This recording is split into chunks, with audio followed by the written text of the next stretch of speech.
শুধু দর্শক সবাইকে শুভেচ্ছা জানাচ্ছি এবং সালাম জানাচ্ছি। আসসালামু আলাইকুম এবং অভিনন্দন সবাইকে। আপনারা অনেকক্ষণ ধরে অপেক্ষা করছেন। আজকে একটু লেট হয়ে গেছে আমার একটু টেকনিক্যাল সমস্যার কারণে। আহ, দর্শক, আপনাদেরকে যেভাবে কথা দিয়েছি, আজকে দুজন প্রথিতযশা অতিথি আমার এখানে আসবেন, তারা উপস্থিত হয়েছেন।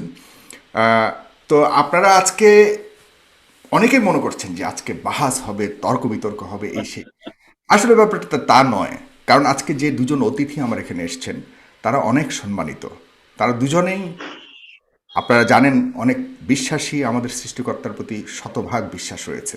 আমি যদি একটু বলতে চাই, যেমন জনাব ডক্টর এনায়েতুল্লাহ আব্বাসীর ব্যাপারে সবাই জানেন। তিনি একজন বাংলাদেশের স্বনামধন্য আলেম এবং তিনি ইসলামিক চিন্তার একজন মানুষ। এবং কিছুদিন আগে তার একটি অনুষ্ঠান করেছিলাম, সেটা ব্যাপকভাবে বাংলাদেশে একটি ইতিহাস তৈরি করেছে। আপনাদেরই অনুরোধে আবারও ডক্টর আয়নাতুল্লাহ আব্বাসী হুজুরকে আমি আনতে সক্ষম হয়েছি। তিনি আমার সাথে আবারও আজকে যুক্ত হয়েছেন, তার প্রতি আমি অশেষ কৃতজ্ঞতা জানাচ্ছি। পাশাপাশি আরেকজন অতিথি যাকে দেখতে পাচ্ছেন, তিনি প্রায় শতবর্ষী একজন বাংলাদেশের জীবন্ত কিংবদন্তি। আপনারা তাকে হয়তো সবাই চেনেন, কিন্তু তার সম্বন্ধে কতটুকু জানেন নতুন যারা প্রজন্ম, তাদের কাছে আমি বলতে চাই, তিনি ছোট্ট একটি কথা দিয়ে আমি শুরু করতে চাই। তিনি এমন একজন মানুষ, তার এত অবদান এই বাংলাদেশের জন্য। তিনি যখন ইয়াং ছিলেন, বিলেত বলতে আমি যুক্তরাজ্যের কথা বলছি, রয়্যাল কলেজ অফ সার্জনস এ তিনি এফআরসিএস তিনি করতে গিয়েছিলেন, যেটা ডাক্তারি পেশায় অনেক বড় একটি ডিগ্রি। বাংলাদেশ থেকে সেখানে পড়তে গিয়েছিলেন সেই তৎকালীন সময়ে 1971 সালের আগে। তখন সেখানে পড়াকালীন সময়ে বাংলাদেশের স্বাধীনতা যুদ্ধ কিন্তু শুরু হয়ে যায়। তিনি চূড়ান্ত পর্ব কিন্তু শেষ করতে পারেননি, না করে ইচ্ছাকৃতভাবে তিনি লন্ডন থেকে সরাসরি সোজা চলে গিয়েছিলেন ভারতে। সেখানে মুক্তিযোদ্ধাদের যে ক্যাম্প ছিল আগরতলার মেলাঘরে, সেখানে তিনি একটি প্রশিক্ষণ কেন্দ্র খুলেছিলেন। সেখানে তিনি ডাক্তার মবিন, তৎকালীন সময়ের আরেকজন ডাক্তার মবিনের সাথে মিলে প্রায় 480 শয্যা বিশিষ্ট বাংলাদেশ ফিল্ড হসপিটাল নামক একটি হসপিটাল তিনি তৈরি করেন। সেখানে স্বল্প সময়ের মধ্যে তিনি অনেক নারী পুরুষকে স্বাস্থ্য সম্বন্ধে জ্ঞান প্রদান করেন এবং রোগীদের সেবা করতে শুরু করেন। এই অভূতপূর্ব সেবা পদ্ধতি পরে বিশ্ববিখ্যাত জার্নাল পেপার ল্যান্ডসেটে প্রকাশিত হয়েছিল। আমরা ডাক্তার জাফরুল্লাহ সম্পর্কে আমরা আজকে, আমি এই কথাগুলো এই কারণেই বলছি, আমরা হয়তো মনে করছি অনেকে যে তিনি বিশ্বাসী নন। এই কথাটি একদম ভুল। তিনি সম্পূর্ণ বিশ্বাসী একজন মানুষ। তবে আমার মতো, আপনার মতো হাজারো লাখো মানুষের প্রশ্ন রয়ে গেছে আমাদের ধর্মীয় কিছু কিছু ব্যাপারে, যেগুলি সম্বন্ধে সম্পূর্ণ ধারণা রাখেন ডক্টর এনায়েতুল্লাহ আব্বাসীর মতো এরকম বড় বড় আলেমরা। আমরা তাদের কাছে জানতে চাইব, এটাই স্বাভাবিক। আজকেও ঠিক সেই জানতে চাওয়ার আগ্রহ নিয়ে আজকে আমার এই অনুষ্ঠানটি। আপনারা ডেফিনেটলি আজকে এই আলোচনাটি খুব সুন্দরভাবে শুনতে পাবেন এবং আমি চেষ্টা করব সারাক্ষণ একটি আর সুন্দর আলোচনা উপহার দিতে। সেজন্য আপনাদেরকে যা করতে হবে, অবশ্যই এই অনুষ্ঠানটিকে আপনাদের টাইমলাইনে শেয়ার করে অন্য হাজারো লাখো আজকে এই অনুষ্ঠানটি ইতিহাস হবে ইনশাল্লাহ, আপনারা যদি সহযোগিতা করেন। তাহলে চলুন দর্শক, আমি শুরু করি। আমার দুজন অতিথি শুনতে পাচ্ছেন, দেখতে পাচ্ছেন, আমি এ ব্যাপারে নিশ্চিত, এর আগে কথা হয়েছে। আমি প্রথমে ডাক্তার জাফরুল্লাহ স্যার, আপনাকে অভিনন্দন জানাচ্ছি। এবং ডক্টর এনায়েতুল্লাহ আব্বাসী, আপনি এত ব্যস্ত একজন মানুষ, আজকে আমার অনুষ্ঠানে আবারও সময় দিয়েছেন। আমি অনেক অনেক কৃতজ্ঞতা জানাচ্ছি আপনার প্রতি। দুজন শুনতে পাচ্ছেন নিশ্চয়ই। স্যার, আপনি শুনতে পাচ্ছেন? জি জি শুনতে পাচ্ছি। জি হুজুর, ধন্যবাদ আপনাদের। এবং স্যার, আপনাকে ধন্যবাদ। আমি স্যার আপনার কাছে একটু যাই, আলোচনার আজকে সূত্রপাতটা আপনাকে দিয়ে একটু করতে চাই। আহ, আপনি স্যার বিভিন্ন সময়ে অনেক কিছু প্রশ্ন রেখেছেন, কারণ আপনি বড় কোনো আলেম নন, আমাদের মতোই একজন সাধারণ মানুষ। স্বাভাবিক আপনার মনে প্রশ্ন জাগতে পারে, কিন্তু সেই প্রশ্নগুলি অনেকের মনের মধ্যে দোলা দেয় যে আপনার মতো একজন বিজ্ঞ মানুষ, যেখানে এত অবদান আপনার এই দেশের প্রতি, কিন্তু ধর্মীয় কিছু কিছু বিষয়ে আপনি বিভিন্ন সময় কিছু মন্তব্য করেছেন, যেগুলি জানতে চাওয়ার মতোই আমি মনে করি আমাদের মতো। সে ব্যাপারে আপনি যদি আপনার কিছু জানতে চাওয়া থাকে, আপনি বলতে পারেন। আমি সহকারে আপনার সাথে আজকে আমরা এনায়েতুল্লাহ আব্বাসীর কাছে জানতে চাইব। তো স্যার, আপনি যদি একটু শুরু করেন, যে আপনার কাছে যদি আমি নারীদের পর্দা নিয়ে আপনি কিছু মন্তব্য করেছিলেন, সে ব্যাপারে যদি আপনার প্রশ্নগুলি একটু তুলে ধরেন, এরপর আমরা। পয়লা কথা আমি বলে রাখতে চাই, ধর্মটা মানুষের একটা প্রাণের ব্যাপার, একটা বিশ্বাসের ব্যাপার, আল্লাহর প্রতি ভক্তি শ্রদ্ধা, রসুল্লাহকে আছে।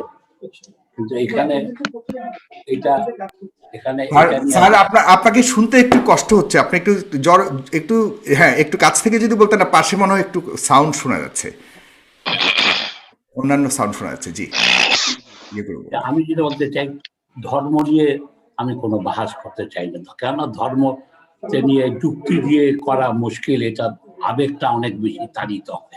সেই জন্য আমি মনে করি যার যার ধর্ম, সেখানে খোদার প্রতি একটা সৃষ্টিকতার প্রতি বিশ্বাস এবং একটা ধর্মের প্রতি, সেখানে ইসলাম সম্পর্কে যদি বলতে বলেন, আমি মনে করি অত্যন্ত একটা আধুনিক এবং একটা বিজ্ঞানসম্মত, তার অধিকাংশ ক্ষেত্রেই আমি সম্পূর্ণ, আমি মনে করি যে প্রতিটি ক্ষেত্রে একটা যুক্তি তর্কের উপর দিয়ে এটা প্রতিষ্ঠিত হয়েছে আছে। সেটা দুই একটা ব্যাপার ছাড়া অন্য কোনো বিষয়ে এটা নিয়ে আলোচনারই খুব জায়গা আছে বলে আমি মনে করি না।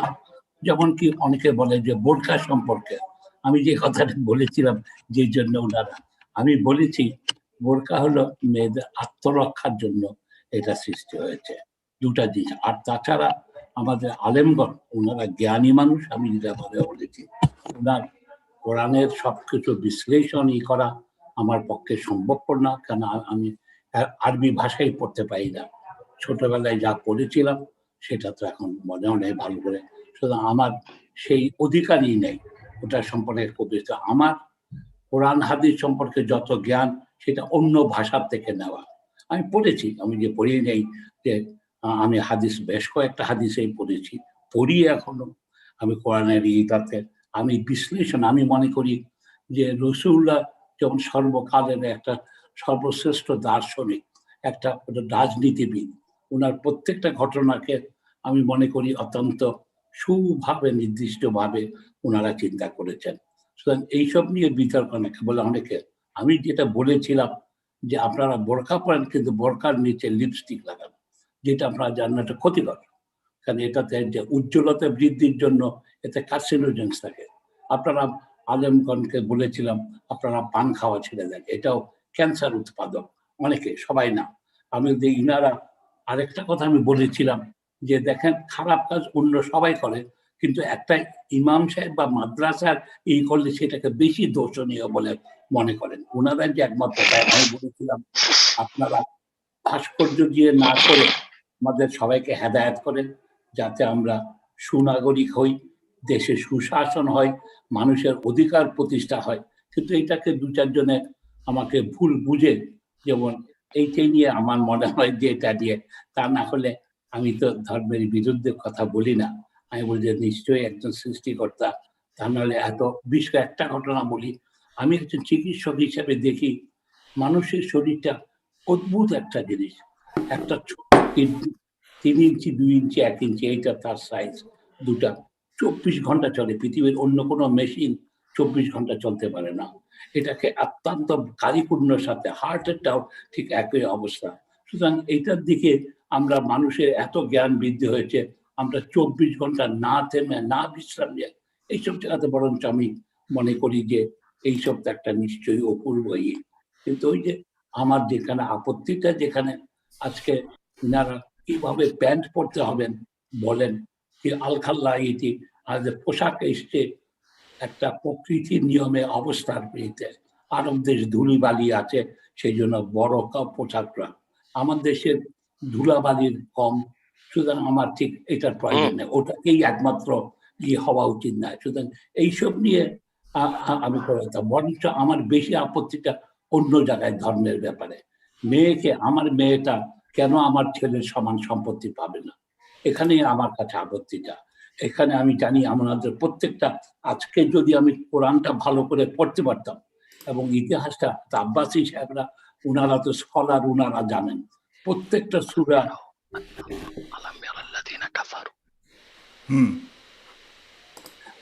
প্রত্যেকটা সূরা কখন কত তারিখ কি প্রেক্ষিতে খোদা অবতীর্ণ করেছেন।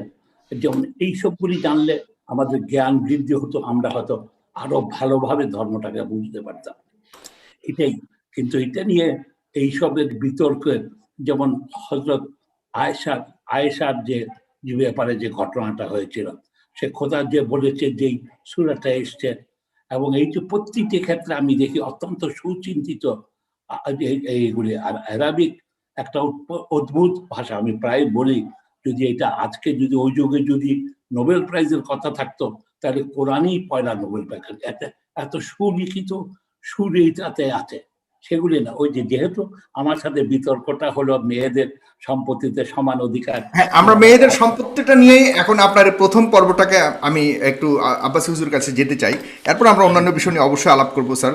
তবে আপনি, আপনার প্রতি আমার একটা জিনিস জানার আছে স্যার, মানে আপনি তো শতভাগ আপনি তো বিশ্বাসী স্যার, এ ব্যাপারে তো কোনো সন্দেহ নেই। ডেফিনেট। আমি তাহলে তো আমি আমার সেই হ্যাঁ, এটা অনেকেরই একটা অনেকেরই সন্দেহের। হ্যাঁ, অনেক। আমি ছোটবেলায় তো নামাজ আমার সবসময় নিয়মিত পড়তাম, কিন্তু এখন আমি নামাজ পড়ি না। সুতরাং সেই জন্য আমাকে মুরতাদ ঘোষণা করেন না। তবে আমি রোজাটা 30 দিন রোজা বা 29 দিন যখনই হয়, ওটা খুব, এই পর্যন্ত আমি কখনো রোজা ভাঙিনি। আপনাদের তা আমরা তাহলে স্যার নারী অধিকার নিয়ে, নারীদের পর্দা, নারী অধিকার এই বিষয়ে একটু ডক্টর এনায়েতুল্লাহ আব্বাসী, হুজুর আপনার কাছে আমি আরেকটা প্রশ্ন রাখতে চাই, এটার সম্পূর্ণ আপনি ব্যাখ্যা দিবেন। পাশাপাশি আপনার কাছে আমি এটা জানতে চাই যে আপনাদের হুজুরদের মধ্যে, আপনাদের আলেমদের মধ্যে এই পর্দা বিষয়ক কিছু পক্ষে বিপক্ষে মতামত আছে। যেমন মুখ দেখানো যাবে, কেউ বলছে মুখ দেখানো যাবে না। সেক্ষেত্রে আসলে কোরআনের আলোকে কি বুঝাতে চাই? কারণ আমাদের নারীদের, আমরা যদি যাই আরও পিছনে, সেই মহানবী সাল্লাহ সাল্লামের, আমাদের শ্রেষ্ঠ মানব মহানবী সাল্লাহ সাল্লামের সেই সময় যদি আমরা যাই, তাহলে দেখি হজরত খাদিজা আলাইসাল্লাম কিন্তু সে সময় বাণিজ্য শুরু করেছিলেন, আজ থেকে কত হাজার বছর আগে। তার মানে নারীদের যে একটা স্বাধীনতা, না মানে বাহিরে যাওয়ার অথবা বাণিজ্য করবার মতো এরকম এক সুযোগ সুবিধা থাকার সত্ত্বেও তখন মহানবী সাল্লাহ সাল্লাম খাদিজা রাদিয়াল্লাহু আন্ডারে তিনি চাকরি পর্যন্ত করেছেন। সেখানে বর্তমান আলেম সমাজ থেকে দেখা যায় যে কোনো নারীর অধীনে চাকরি করতে আগ্রহী নন, কারণ তিনি নারী। এভাবে কেন দেখা হচ্ছে বর্তমান সময়ে? সেই সময় যদি এত আধুনিক চিন্তা ভাবনা হয়ে থাকে, এখন কেন আমরা সেই পরের দিকে চিন্তা করছি? জনাব ডক্টর এনায়েতুল্লাহ আব্বাসী। আলহামদুলিল্লাহ ওয়াহদা ওয়াসসালাতু ওয়াসসালামু আলা মুহাম্মদ সাল্লাল্লাহু আলাইহি ওয়াসাল্লাম আল্লাযী মান লা নাবিয়্যা বা'দা। আল্লাহুম্মা সাল্লি আলা মুহাম্মদ নূরিল্লাহ মদিনাতিল ইলম ওয়া আলা বাবিহি আলী রাদিয়াল্লাহু তাআলা। উপস্থিত ফেস দ্য পিপলের সম্মানিত সফল সঞ্চালক এবং পরিচালক সাগর, উপস্থিত বাংলাদেশের অত্যন্ত বিদগ্ধ একজন সমাজসেবক, চিকিৎসক, এবং বাংলাদেশের, আমি শুনতে পেলাম এখনই, স্বাধীনতা যুদ্ধে রয়েছে যার প্রত্যক্ষ অবদান, সে দৃষ্টিকোণ থেকে আমি বলবো একজন খাঁটি মুক্তিযোদ্ধা। আমাদের আজকের প্রোগ্রামে দেশে এবং বিদেশে যারা আজকের প্রোগ্রামটি দেখছেন সকলকে ধন্যবাদ জ্ঞাপন করছি। আজকের যে বিষয়টি নির্ধারিত ছিল ইসলামের রাজনীতি এবং নারীর অধিকার, যেহেতু বিষয়টি প্রথম পর্ব বাদ দিয়ে শুরু হয়ে গিয়েছে, আমি দ্বিতীয় পর্ব থেকে শুরু করছি। আমাদের সম্মানিত ডক্টর জাফরুল্লাহ সাহেব যে কথা বলেছেন, ওনার কথায় স্পষ্ট ফুটে উঠেছে যে তিনি একজন আস্তিক এবং ইসলামের মূলকে তিনি বিশ্বাস করেন। আমি দোয়া করি আল্লাহ তাআলা ওনার মনে যে সংশয় সন্দেহ আছে সেটাও দূর করে দিন এবং ঈমানের রঙে ওনার অন্তরকে রঙিন করে দিন। প্রথম যে কথাটি তিনি বলেছেন যে সম্পদের ক্ষেত্রে, ইনহেরিটেড প্রপার্টি, উত্তরাধিকার সূত্রে প্রাপ্ত সম্পদের ক্ষেত্রে নারীরা অর্ধেক কেন পায়, এটাকে সমান কেন করা হচ্ছে না? এই প্রশ্নটির উত্তরটি আমি পরে দিচ্ছি। তার আগে আমি দেখব যে ইসলাম নারীর যে অধিকার ও সম্মান দিয়েছে, পৃথিবীর পূর্বের কোন ধর্ম, কোন তন্ত্র, কোন মন্ত্র, কোন ইজম, কোন মতবাদ এত অধিকার, এত মর্যাদা নারীকে দিতে পারেনি। আমি ধর্মের কথা যদি বলি, ওল্ড টেস্টামেন্ট যেটা ইহুদিদের ধর্মগ্রন্থ, নিউ টেস্টামেন্ট যেটা কিতাবুল মুকাদ্দাস, আরবি সংস্করণ আমার কাছে আছে এখানে। ওল্ড টেস্টামেন্টে একটি কথা এসেছে যে ইহুদিদের বিশ্বাস, ধর্মীয় বিশ্বাস, আম্মাল ইয়াহুদু ফাকানাতিল মারআতু ইনদাহুম তুবাউ কাসিলআতিন রাখিসাতিন ওয়া খাসিসা। ইহুদি ধর্মের পণ্ডিতগণ মনে করতেন যে মহিলারা সামান্য পণ্য সামগ্রীর মতো একটি জিনিস, যখন খুশি তখন মহিলাদেরকে কেনাবেচা করা যায়। এবং তাদের ধর্মীয় বিশ্বাস হচ্ছে ওয়াকানু ইয়ানজুরুনা লিল মারআতি আলা আন্নাহা খাইনাতুন মুতামাররিদাতুন কাযিবাতুন ওয়া দালিলা ওয়া ইয়াতাবিরুনাহা লা'নাতান লিআন্নাহা আগওয়াত আদম আলাইহিস সালাম। ইহুদিদের বিশ্বাস ওল্ড টেস্টামেন্টে এসেছে, আমি আরবি ভার্স শুনিয়েছি, যে তারা মহিলাদেরকে মনে করে মিথ্যাবাদী, অভিশপ্ত, খেয়ানতকারী, কারণ তাদের বিশ্বাস হযরত আদমকে মহিলা হযরত হাওয়াই পথভ্রষ্ট করেছেন। খ্রিস্টান ধর্মে বলা হয়েছে নিউ টেস্টামেন্টে মহিলারা হচ্ছে শয়তানের বিষাক্ত তীর। হিন্দু ধর্মের উপনিষদ বা বিভিন্ন ধর্মগ্রন্থেও এমন কিছু কথা আছে যা নারী জাতির অপমান, অসম্মান এবং অধিকার ভুলুণ্ঠিত হয় বলে প্রমাণিত হয়। সেই ক্ষেত্রে আল্লাহ প্রদত্ত জীবন বিধান ইসলামে নারীর অধিকার ও সম্মান কতটুকু, আমি খুব সংক্ষেপে বলছি আমাদের মহতারম ডাক্তার জাফরুল্লাহ সাহেবের অবগতির জন্য ও যাদের মধ্যে সংশয় সন্দেহ আছে তা দূরীভূত করার জন্য। আল্লাহ পাক কোরআন কারিমে নারী পুরুষকে মর্যাদার দিক দিয়ে সমান নির্ধারণ করেছেন।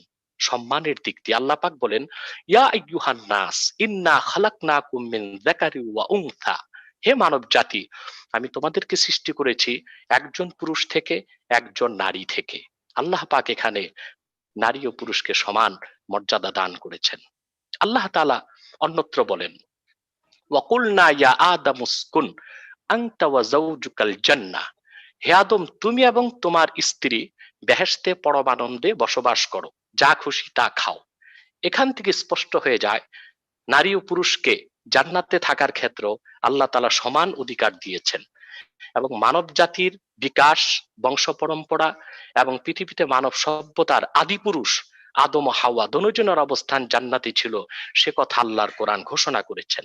সবচেয়ে আশ্চর্যের বিষয়, ওল্ড টেস্টামেন্ট, নিউ টেস্টামেন্ট বা অন্যান্য ধর্মগ্রন্থগুলোতে যেখানে নারীকে অভিশপ্ত বলা হয়েছে আদমকে ধোঁকা দেওয়ার কথা বলা অপরাধে, সেখানে কোরআন কারিমে আল্লাহ তাআলা নারীকে কোথাও দোষারোপ করেননি হযরত হাওয়াকে। আল্লাহ কিছুটা দোষারোপ করেছেন আদমকে। আল্লাহ বলেছেন ওয়া আসা আদামু রাব্বাহু ফাগাওয়া, আদম তার রবের অবাধ্যতা করেছে এবং পথভ্রষ্ট হয়েছে। সেখানে আল্লাহ নারীকে সম্পূর্ণ নির্দোষ রাখলেন, আদমকে দোষারোপ করলেন। এর চেয়ে বেশি নারীর সম্মান মর্যাদা আর কি হতে পারে? শুধু তাই নয়, কোরআন কারিমে আল্লাহ তাআলা ইরশাদ করেছেন, ফাইযা বুশিরা আহাদুহুম বিল উনসা যাল্লা ওয়াজহুহু মুসওয়াদ্দাও ওয়া হুয়া কাযীম। নারীকে মর্যাদা সম্মান দেবার ক্ষেত্রে এত সুন্দর কথা, এত উচ্চাঙ্গের কথা না পূর্বে কোনো ধর্মগ্রন্থে পাওয়া যায়, না বর্তমান জাতিসংঘের সনদে পাওয়া যায়, না নারীবাদীদের কোনো বইতে পাওয়া যায়। আল্লাহ বললেন যখন অবিশ্বাসীদেরকে বুশিরা আহাদুহুম বিল উনসা, কোন কন্যা সন্তান জন্মের সুসংবাদ দেওয়া হয়, তখন তাদের চেহারাটা কালো হয়ে যায়, তারা বেজার হয়ে যায়। মানে কন্যা সন্তান জন্ম নেওয়াকেই আল্লাহ তাআলা সুসংবাদ বলেছেন। নারী জাতির সম্মান, মর্যাদা এবং পৃথিবীর জন্য তারা কত কল্যাণ বয়ে আনে সে কথাটি কোরআন স্পষ্ট করে দিয়েছে। আল্লাহ রাসূল সাল্লাল্লাহু আলাইহি ওয়াসাল্লাম হাদিসে এসেছে, মান উবতুলিয়া মিন হাযিহিল বানাত কুন্না লাহু সিতরাম মিনান নার, যে ব্যক্তি কন্যা সন্তানদেরকে লালন পালন করে, তাদের লালন পালনে, ভরণ পোষণে কষ্ট করে, এই কন্যাগুলোই তার জাহান্নামে যাওয়ার ক্ষেত্রে দেওয়াল হয়ে দাঁড়াবে। নারী জাতির সম্মান মর্যাদা কত বেশি ইসলাম নির্ধারণ করেছে। আল্লাহ রাসূল সাল্লাল্লাহু আলাইহি ওয়াসাল্লাম ইরশাদ করেছেন, সহিহ মুসলিমের হাদিস, মা আকরামান নিসা ইল্লা কারীম ওয়া মা আহানাহা ইল্লা নাঈম। নারী জাতিকে সম্মান করে সেই যে ব্যক্তি চরিত্রবান, পরম সহিষ্ণু, উন্নত চরিত্র ও মানসিকতা ধারণ করে। আর নারী জাতিকে অপমান করে সেই যে ব্যক্তি নিন্দিত, কমিনা ও দুশ্চরিত্র। নারী জাতির অপমানকে আল্লাহ রাসূল সাল্লাল্লাহু আলাইহি সাল্লাম একটি বড় গুনাহ হিসেবে নির্ধারণ করেছেন। সম্পদের অধিকার ইসলাম নারীকে যা দিয়েছে, যতটুক দিয়েছে, তাই যৌক্তিক, নৈতিক এবং বৈজ্ঞানিক। শুধুমাত্র সূরা নিসাতে যে কথাটা আল্লাহ বলেছেন লিযাকারে মিসলু হাজ্জিল উনসায়াইন, অর্থাৎ এক ছেলের অংশ দুই কন্যা সন্তানের মতো, আল্লাহ এটা বলেছেন। এই দিয়ে শুধুমাত্র অপব্যাখ্যার সুযোগ নেই যে ইসলাম নারীকে ঠকিয়েছে, ইসলাম সমান অধিকার দেয়নি। 1870 সালের আগে ডক্টর জাফরুল্লাহ মহোদয় বলবেন 1870 সালের আগে পৃথিবীর কোন সংবিধানে রাষ্ট্রে নারীর সম্পত্তির উপর কোন অধিকার ছিল না। 1870 সালে ইউরোপ আমেরিকাতে প্রথম নারীকে সম্পত্তির অধিকার দেওয়া হয়েছে, তার সম্পত্তি আহরণের, সঞ্চয়ের, বন্টনের, সম্পদ রাখার অধিকার দেওয়া হয়েছে। অথচ আল্লাহ তাআলা 1500 বছর আগে কোরআন কারিমে বলেছেন লিররিজালি নসীবুম মিম্মা ইকতাসাবু ওয়ালিন-নিসাই নসীবুম মিম্মা ইকতাসাবনা, পুরুষ যা কামাই করে অর্জন করে সেটা তার অংশ, নারী যা কামাই করে অর্জন করে সেটা তার অংশ, সেটাতে পুরুষ হস্তক্ষেপ করার কোনো অথরিটি, কোনো অধিকার রাখে না। এই যে নারীকে সম্পদের অধিকার ইসলাম দিয়েছে 1500 বছর আগে, সেই অধিকারকে স্বীকার করেছে পাশ্চাত্যের বুদ্ধিজীবীরা 1870 সালে। অতএব ইসলাম সব দিক দিয়ে নারীর অধিকারকে সমুন্নত করেছে, নারীর মর্যাদাকে আকাশচুম্বী করেছে। শুধু তাই নয়, আল্লাহ রাসূল সাল্লাল্লাহু আলাইহি ওয়াসাল্লাম ইরশাদ করেছেন, ইবনু মাজার হাদিস, ইন্নাল জান্নাতা তাহতা আকদামিল উম্মাহাত, সন্তানের বেহেশত মায়ের পদতলে, মাদের পদতলে, মাদের পদতলে সন্তানের বেহেশতের কথা বলা হয়েছে। এই নারী জাতির মর্যাদা আল্লাহ রাসূল সাল্লাল্লাহু আলাইহি ওয়াসাল্লামের চেয়ে বেশি কেউ দিতে পারে নাই। শুধু তাই নয়, সহিহ বুখারীতে এসেছে,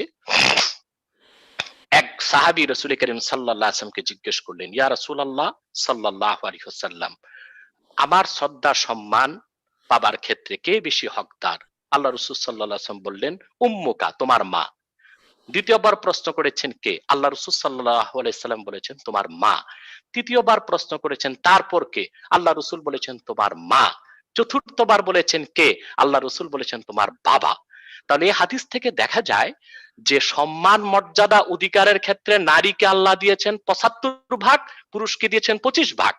এই ক্ষেত্রে অধিকার, মর্যাদা, সম্মান পাবার ক্ষেত্রে ইসলাম পুরুষের চেয়ে নারীর মর্যাদা, অধিকারকে 3 গুণ সমুন্নত করেছে। তাকে আমরা চিন্তা করেছি?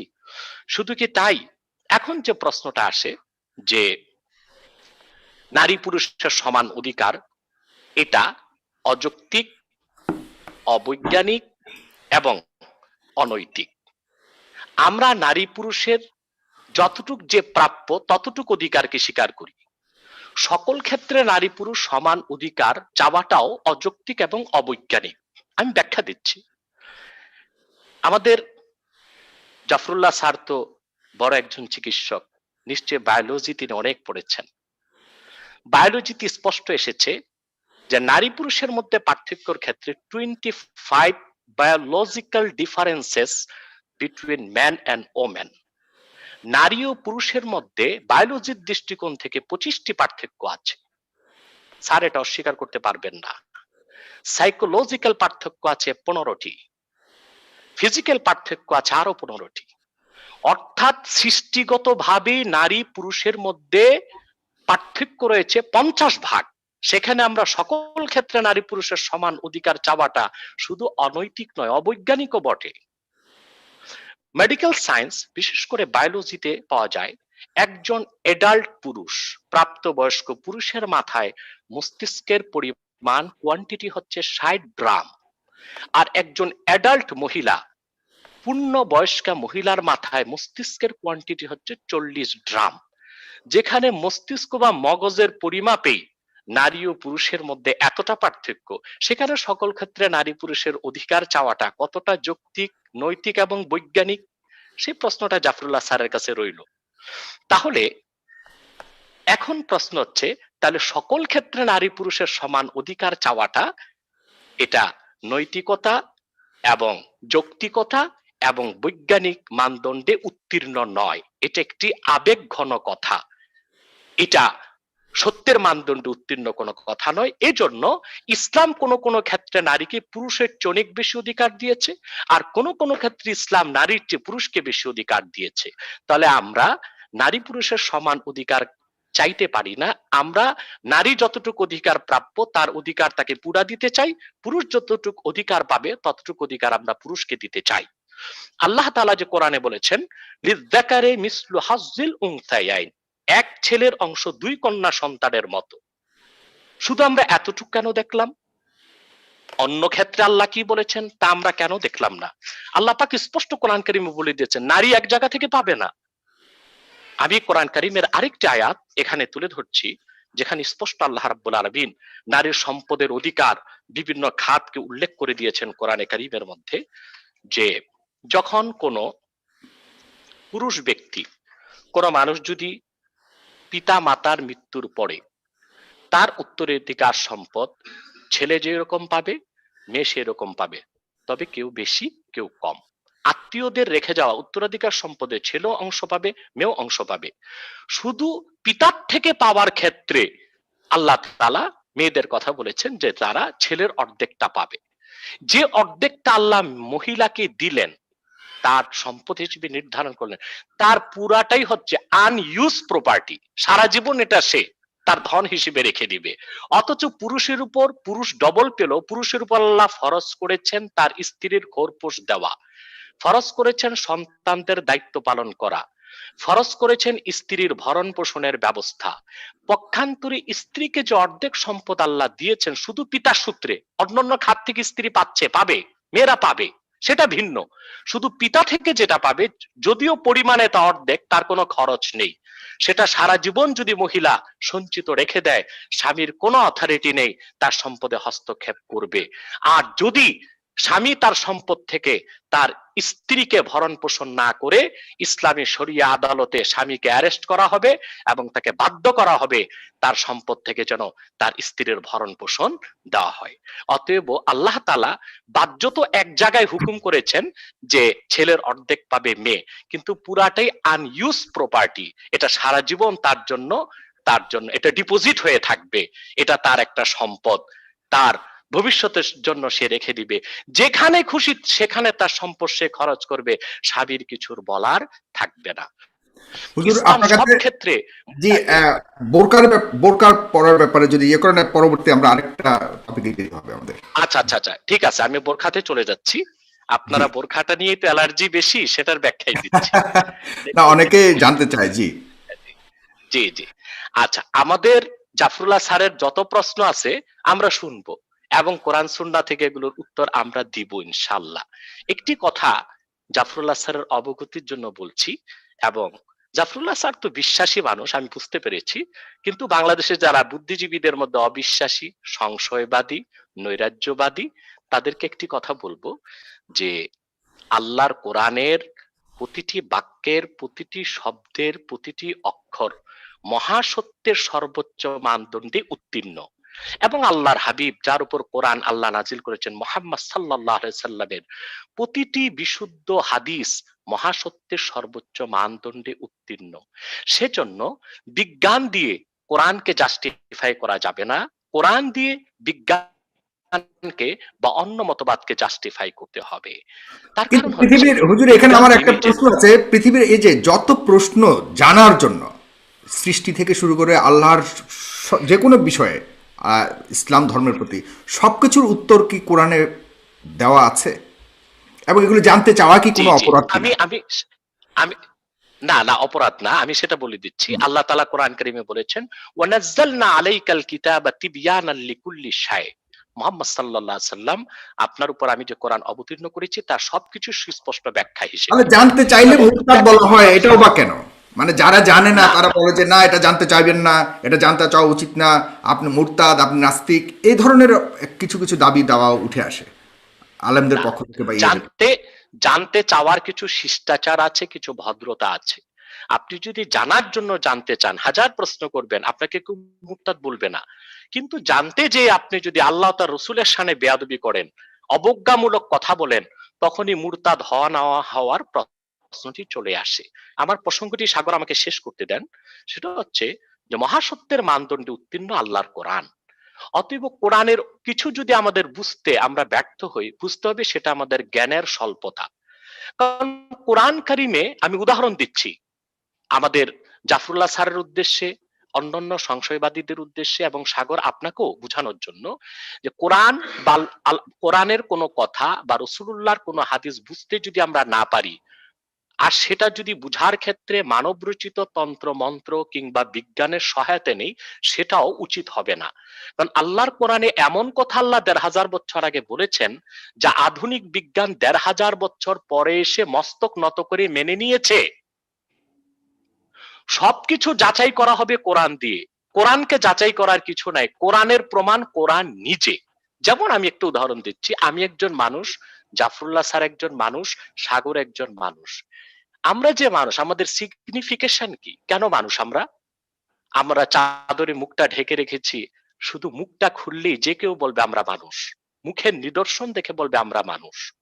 আল্লাহর কোরআনে আল্লাহ এত নিদর্শন রেখেছেন যে কোরআন মনোযোগ দিয়ে পড়লে একটা মানুষ বুঝবে এটা আল্লাহর কালাম ছাড়া কিছু হতে পারে না।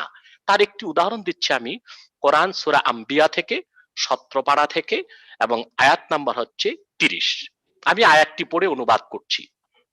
আল্লাহ পাক কোরআন কারীমে বলেছেন, আওয়ালাম ইয়ারাল্লাযীনা কাফারু আন্নাস সামাওয়াতি ওয়াল আরদা কানাতা রাতকান ফাফাতাকনাহুমা ওয়া জাআলনা মিনাল মাই কুল্লা শাইইন হাই আফালা ইউমিনুন। এখানে আল্লাহ বিগ ব্যাংকের কথা বলেছেন। স্টিফেন হকিং সহ বিজ্ঞানীগণ 1970 সালের কিছু আগে সৃষ্টি তত্ত্বের ব্যাপারে ব্যাখ্যা করেছে যে এই গোটা ইউনিভার্স, গোটা বিশ্বটা একটা বিন্দু ছিল, একটা পিণ্ড ছিল। মহাবিস্ফোরণের মাধ্যমে সূর্য, চন্দ্র, নক্ষত্র, নীহারিকা, ধূমকেতু, গ্রহ, গ্রহাণুপুঞ্জ সবকিছু হয়েছে। কথাটা 1960 সালে বিজ্ঞান পেয়েছে। আর কোরআন কারিমে আল্লাহ তাআলা বলেছেন ১৫০০ বছর আগে, আওয়ালাম ইয়ারাল্লাযীনা কাফারু, অবিশ্বাসীগণ কি এটা দেখে না, আন্নাস সামাওয়াতি ওয়াল আরদা কানাতা রাতকান ফাফাতাকনাহুমা, আকাশ জমিন সবকিছু ছিল একটা পিণ্ড, একটা বিন্দু, আমি আল্লাহ বিচ্ছিন্ন করেছি, ভাগ ভাগ করেছি। এখন বলুন, ১৫০০ বছর আগে যখন কোনো মহাকাশ বিজ্ঞানাগার ছিল না, কোনো টেলিস্কোপ ছিল না, কার্বন টেস্টের কোনো ব্যবস্থা ছিল না, আমার নবী মুহাম্মদ সাল্লাল্লাহু আলাইহি সাল্লাম আরবের বাইরে জ্ঞান আহরণে কোথাও ১৫০০ বছর আগে রোমে বা আরবের অন্য কোন অঞ্চলে গেলেন না। তিনি কিভাবে এই তথ্য পৃথিবীর মানুষকে দিবেন? নিশ্চয়ই এটা আল্লাহর বাণী, আল্লাহর কোরআন, আল্লাহর কালাম, যা অবতীর্ণ হয়েছে মুহাম্মদ সাল্লাল্লাহু আলাইহি সাল্লামের উপর ১৫০০ বছর আগে। শুধু কি তাই, ঠিক এর পরের আয়াতে আল্লাহ তাআলা বলেন, জাআলনা মিনাল মাই কুল্লা শাইইন হাই, প্রতিটি জীবিত প্রাণীকে, জীবকে আমি তৈরি করেছি পানি থেকে। আজকে সমস্ত জুলজিস্টরা একমত, ডক্টর পিপি গ্রাস ফ্রান্সের সবচেয়ে বড় জুলজি বিজ্ঞানী ছিল, তিনিও একমত হয়েছেন কোরআনের এই আয়াতের সাথে, যে প্রতিটি জীবিত প্রাণীর কোষের মধ্যে দেখা যায় যে ৭৫% বেশি পানি। আমি একটা উদাহরণ দিলাম প্রাসঙ্গিক কারণে, যে আমাদের কোনো কিছু যদি বুঝতে কষ্ট হয় কোরআন হাদিসের, বুঝতে হবে সেটা আমাদের জ্ঞানের স্বল্পতা। বিজ্ঞান দিয়ে কোরআন হাদিসকে যাচাই করা যাবে না। কোরআন হাদিসের সবকিছু মহাসত্যের সর্বোচ্চ মানদণ্ডে উত্তীর্ণ। এখন আসুন পর্দার প্রসঙ্গে। ইসলাম পর্দা কেন দিয়েছে, এটার ব্যাখ্যাটা আমি দিচ্ছি। হুজুর, আমি মাঝখান দিয়ে এই প্রসঙ্গটা শুরু করার আগে একটু আপনাকে বলি, এবং স্যার আপনাকেও বলি, কথা ভুলে যাব সাগর। হ্যাঁ, পর্দা নিয়ে শুরু করুন। আপনি পর্দা নিয়ে, বোরকা নিয়ে শুরু করুন। এত সুন্দর করে ওয়াইজ করেন, আপনারা কিছুই ভুলেন না। রাইট, আপনি বোরকা নিয়ে শুরু করছিলেন। এ ফাঁকে আমি একটু আপনাদের অবগতি জানাচ্ছি যে এই মুহূর্তে আমাদের এই শোটি প্রায় ৩০,০০০-এর উপরে মানুষ দেখছে। স্যার, বাংলাদেশের ইতিহাসে ৩০,০০০ মানুষ কোনো লাইভ শো এভাবে দেখেনি বাংলাদেশের ইতিহাসে।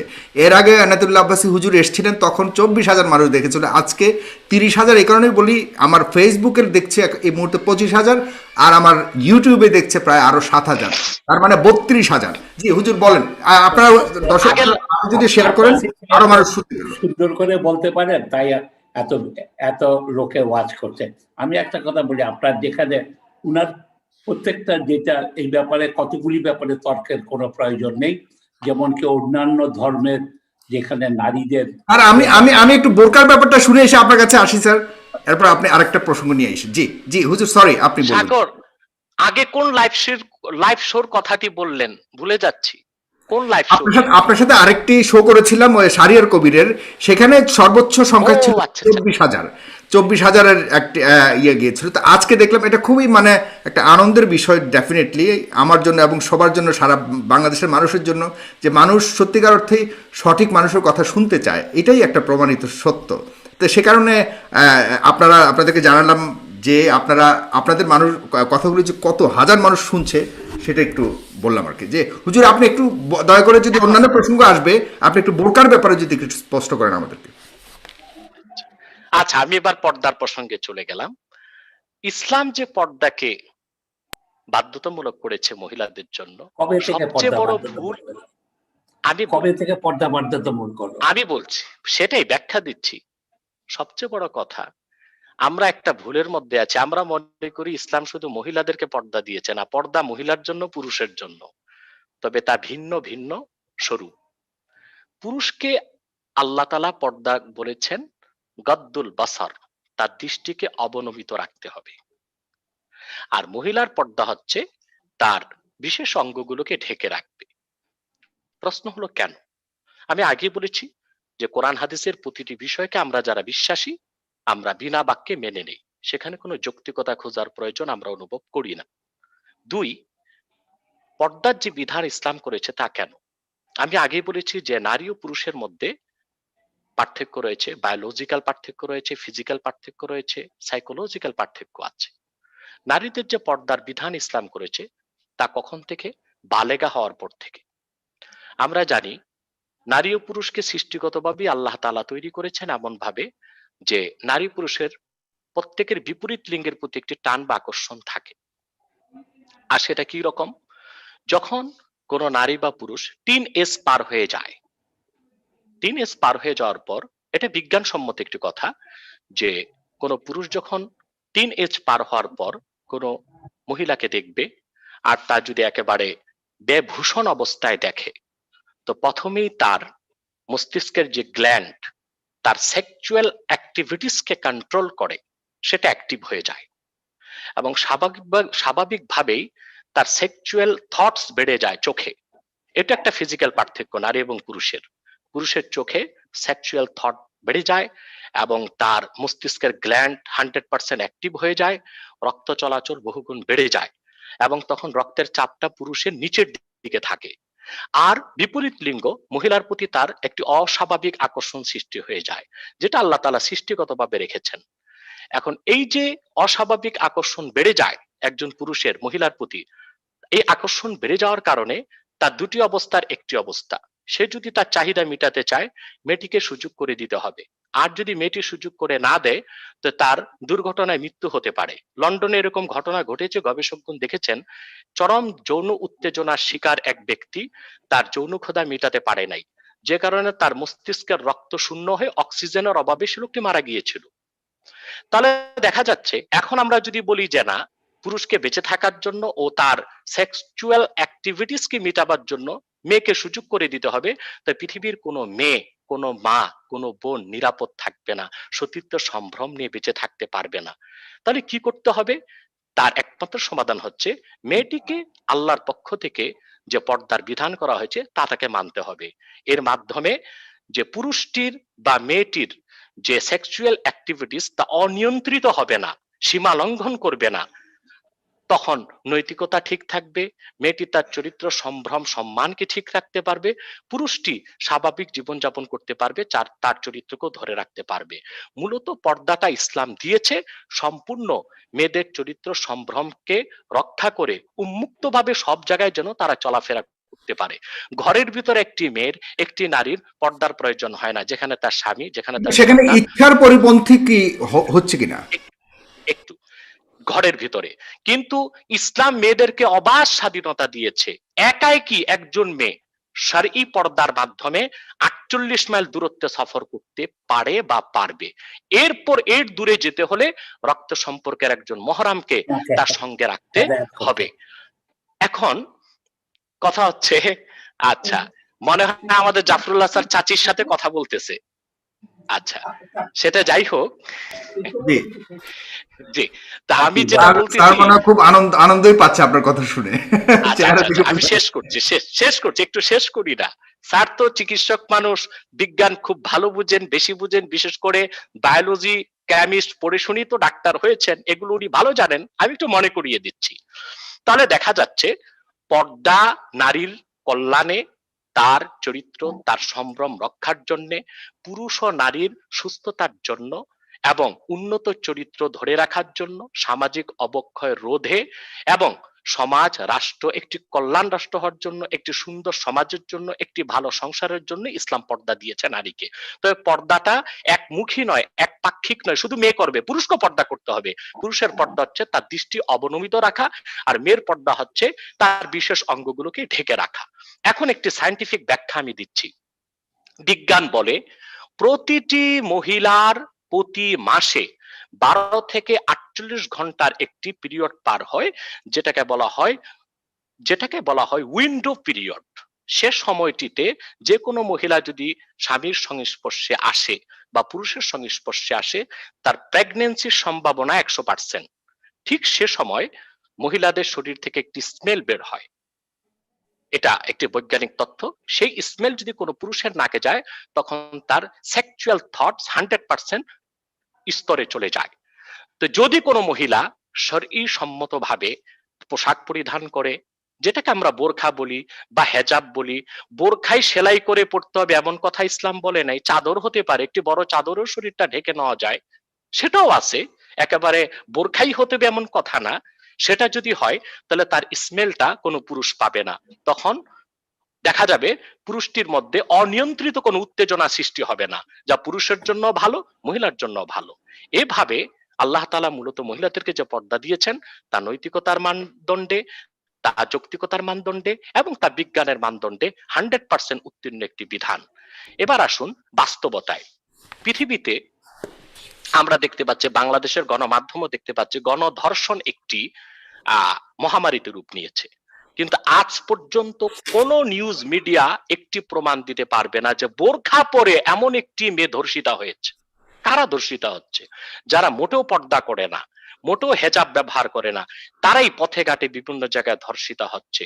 তাহলে বাস্তবিক প্রয়োগিক ক্ষেত্র আমরা দেখতে পাচ্ছি, বর্তমান সামাজিক অবক্ষয় রোধে এবং মহিলাদের চরিত্র সম্ভ্রম রক্ষায়, মা বোনদের ইজ্জতকে সমুন্নত করার জন্য ইসলাম যে পর্দার বিধান করেছে, সেটা আমাদের অনুসরণ করা উচিত, ব্যক্তি জীবনও, সামাজিকভাবে, রাষ্ট্রীয়ভাবে আইন করে। জি, হুজুর আপনাকে অনেক ধন্যবাদ। আপনার কাছে আমি আরেকটা প্রশ্ন রেখে যাচ্ছি, সেটা হলো যে একই আল্লাহর তৈরি যদি পুরো ব্রহ্মাণ্ড হয়, তাহলে অমুসলিমরা কেন বেহেশতে যাবে না? অমুসলিমদের জন্য কেন আপনারা দোয়া করেন না?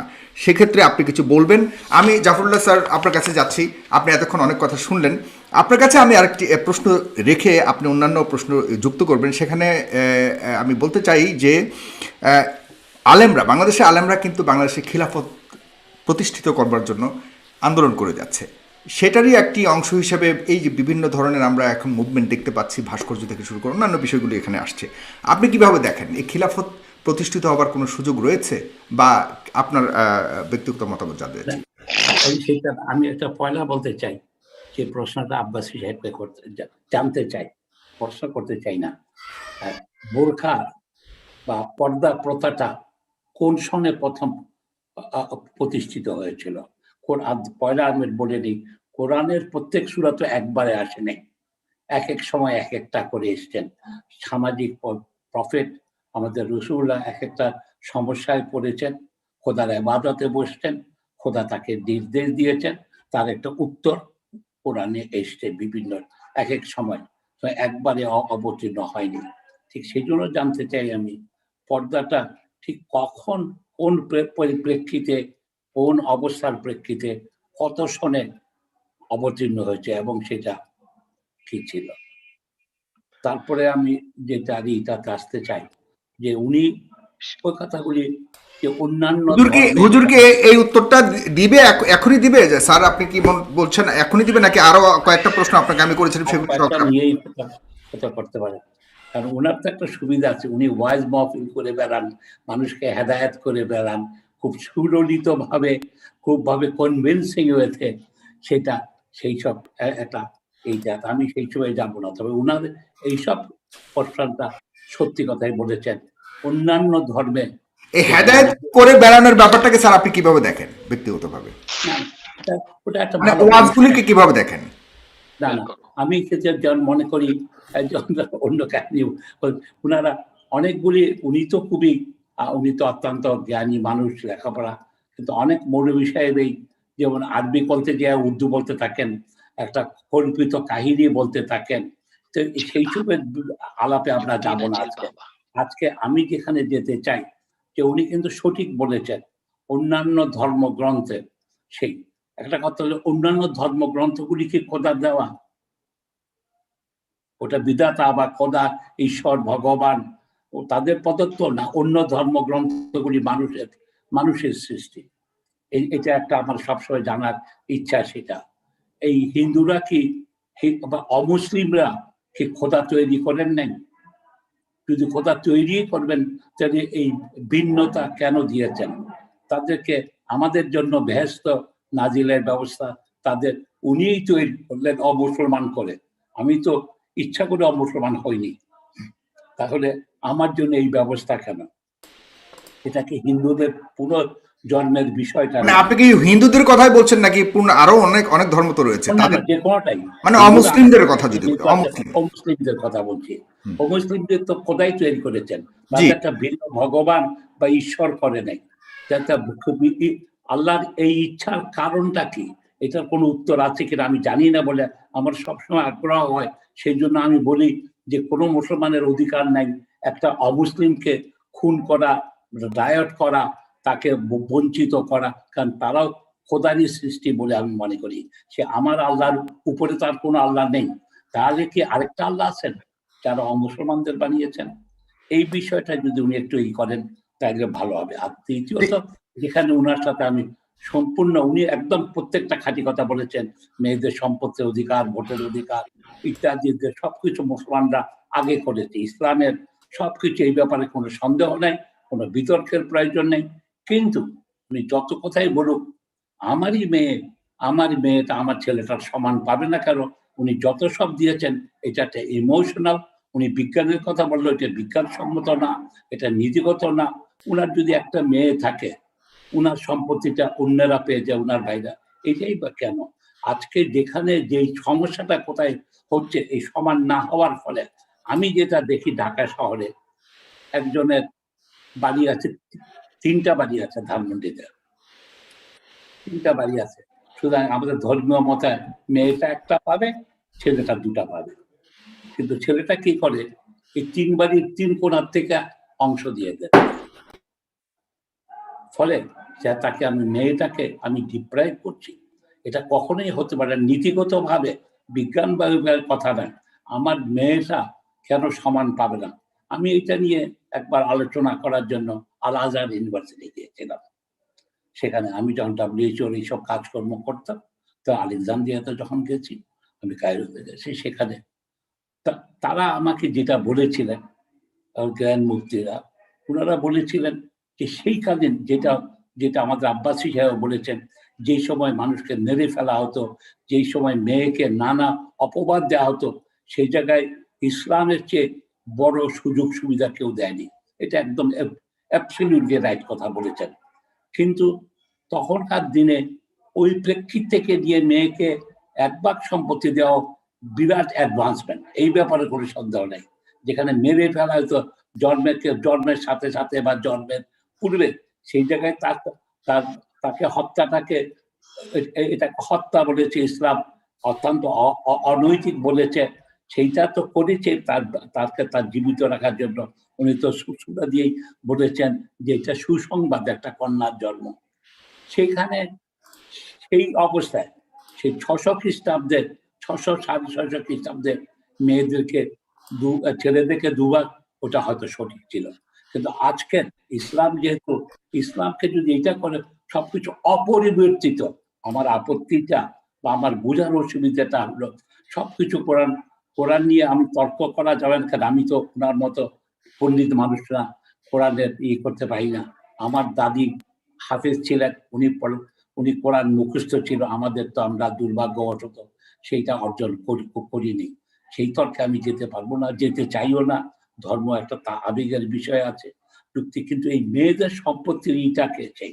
আর দ্বিতীয়ত যে যুক্তিগুলি উনি দিয়েছেন, মেয়েরাকে দেখলেই একটা পুরুষের যৌন এটা ঠিক পুরোপুরি সাইন্টিফিক না। পুরোপুরি সাইন্টিফিক একটা আকর্ষণ জন্মাতে পারে, সুন্দরী মেয়েকে দেখেছে, কিন্তু তা বলে একবারে পাগল হয়ে যায়, এটাও সত্যি কথা না। সাইন্টিফিক্যালি ফ্রড থেকে শুরু করে কেউ বলে নাই যে এতটুকু ইয়ে হয় ওনার এটা।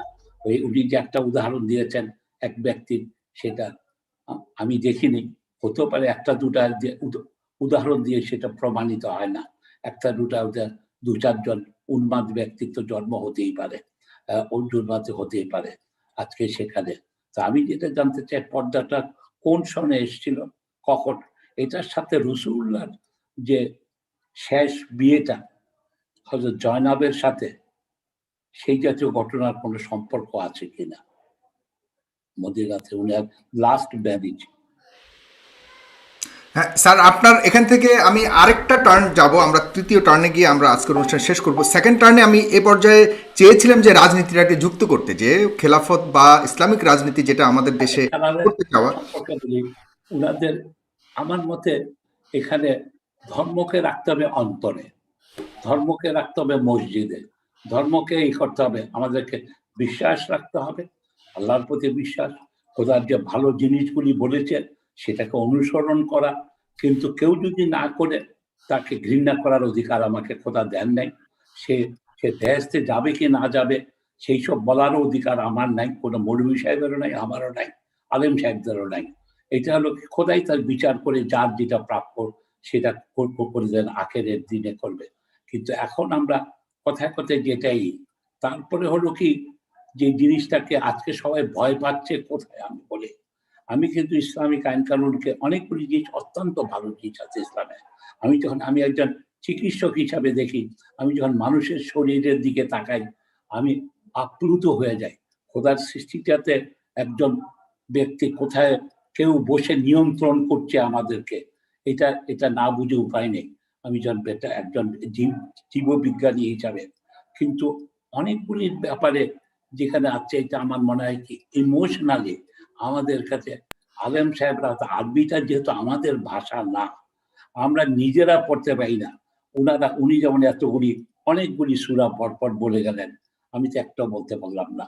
আমি সবগুলি আমি সবটা স্মরণ উনি রাখতে সূরাও বলেননি, উনি সূরার অর্থ বলেছেন স্যার, ডেফিনেটলি, মানে রেফারেন্স দিয়ে। অর্থ বলেছেন, অনেকে আবার অর্থ ছাড়াই সূরা বলেন, সেটা আমরা এর মধ্যে আপত্তি অবশ্যই। আমি তো না করছি না, এটা আরো বেশি আনন্দের জন্য হতো আমি যদি আরবিটাকে ভালোভাবে পড়তে পারতাম। আমি এই দিনও কালকেও আমি এক জায়গায় বলেছি যে আজকে আমাদের স্কুলে আরবি শেখানো উচিত, আজকে আরবি শেখানো উচিত ভাষা হিসাবে। তাহলে এটা একটা সুন্দর ভাষা, তাহলে আমরা এর মর্মার্থটা আরো ভালোভাবে, আর তাছাড়া আমার কর্মজীবনেও সুবিধা হতো আরবি যদি জানতাম। আমাদের যে প্রবাসী ভাইরা যেটা করে, আজকে ভারতে যে অমুসলিমরা আরবি শিখছে, মাদ্রাসায় পড়তে যাচ্ছে, তারা কিন্তু মুসলমান হওয়ার জন্য যাচ্ছে না, তাদের কর্মজীবনের সুবিধার জন্য আসছে। সেগুলির আলাপে তো আমরা চাচ্ছি না। আমরা যেমন মনে করি যে অনেক সময় এই আমাদের কিছু আলেমের, কিছু না, আব্বাস হিসেবে কথা বলছেন, উনি তো ইজ ভেরি লার্নেড ম্যান, সেই জন্য আমি আসতে চাই, ওনার সাথে বাহাস করা যাবে না। বাহাস করার মানে ধর্ম নিয়ে বাহাস করা উচিত না। যেমন কি আজকে হযরত আয়েশার কথাই যদি বলি, আমি যখন হযরত আয়েশার কথা চিন্তা করি আমি আপ্লুত হয়ে যাই। উনি হতেন সারা পৃথিবীর জোয়ান ও বার্ক। উনি যে বসরার যুদ্ধটা করলেন ৬০,০০০ মহিলা, যেটার জন্য উনি বলছেন যে আমরা সমান না কে বলল, যিনি বসরার যুদ্ধ করতে পারেন একজন পুরুষ সেনাপতির মতো ৬০,০০০ বহর নিয়ে উনি বসরা নগর করলেন। তো উনাকে হারাবার জন্য আলীকে একটা অনৈতিক কাজ করতে হলো, তার উটের এইতে বসিয়ে দিতে হলো। সুতরাং সেই রকম ইসলামের উনি যতগুলি হাদিসে নিয়ে উনি চেষ্টা করছেন। তারপরে যদি দেখি, আমি যখন দেখি কত বুদ্ধিমতী হযরত আয়েশা ছিলেন, উনার যে যখন হযরত ওমর উনার ওখানেই কবর চাইলেন, উনি বলেন যে পরপুরুষের কবর বাড়িতে, আমার বাড়িতে কি করা হয়। প্রত্যেকটা ক্ষেত্রে এটা অপূর্ব। এটা একটু যদি উনারা যদি খোলা মনে এইসব আলোচনা করার সুযোগ দিতেন, প্রত্যেকটা পড়াশোনা হলে আমার মনে হয় ইসলাম ফোবিয়াটা পৃথিবী থেকে চলে যেত। এটা জাতির দুর্ভাগ্য, ইসলামকে তারা ডার্কেন করার চেষ্টা করছে। সেই জন্য বলছে খোলা মানে আমাদের যেখানে আজকে যেমন উনি খোলা মানেই আলাপ করছেন আমার সাথে, যে এই জিনিসগুলি আরো বেশি হলে পৃথিবীর থেকে ইসলাম ফোবিয়া চলে যাবে। অপরপক্ষে ইসলামের কিছুটা সংস্কারের প্রয়োজন আছে, সেটা যুগের কারণে। এই যে মেয়েদের ঠিক আমার মনের কথা বলেছেন স্যার। স্যার এরপরের কারণে আমি সম্পত্তির অধিকারের বিষয়টা ওনাদেরকে এইটা বিষয়টা নিয়ে এইটাকে এই আছে। আমি আরেকজন আলেমের সাথে দেখা করেছিলাম, আমি যেহেতু এটা জানতে চাই, উনি বলেছেন যে আমাকে, আমি সম্পত্তির প্রশ্নটা ওনাকে উঠিয়েছিলাম, উনি আমাকে বলেছেন, নাম বলছিলাম, উনি বলছেন না এটাও ইসলামী বিধান আছে। আমাকে যা বলছিলেন ইসলামী আমি কিরকম, সেটা বাবাকে আগে সমান করে দিয়ে যেতে পারে।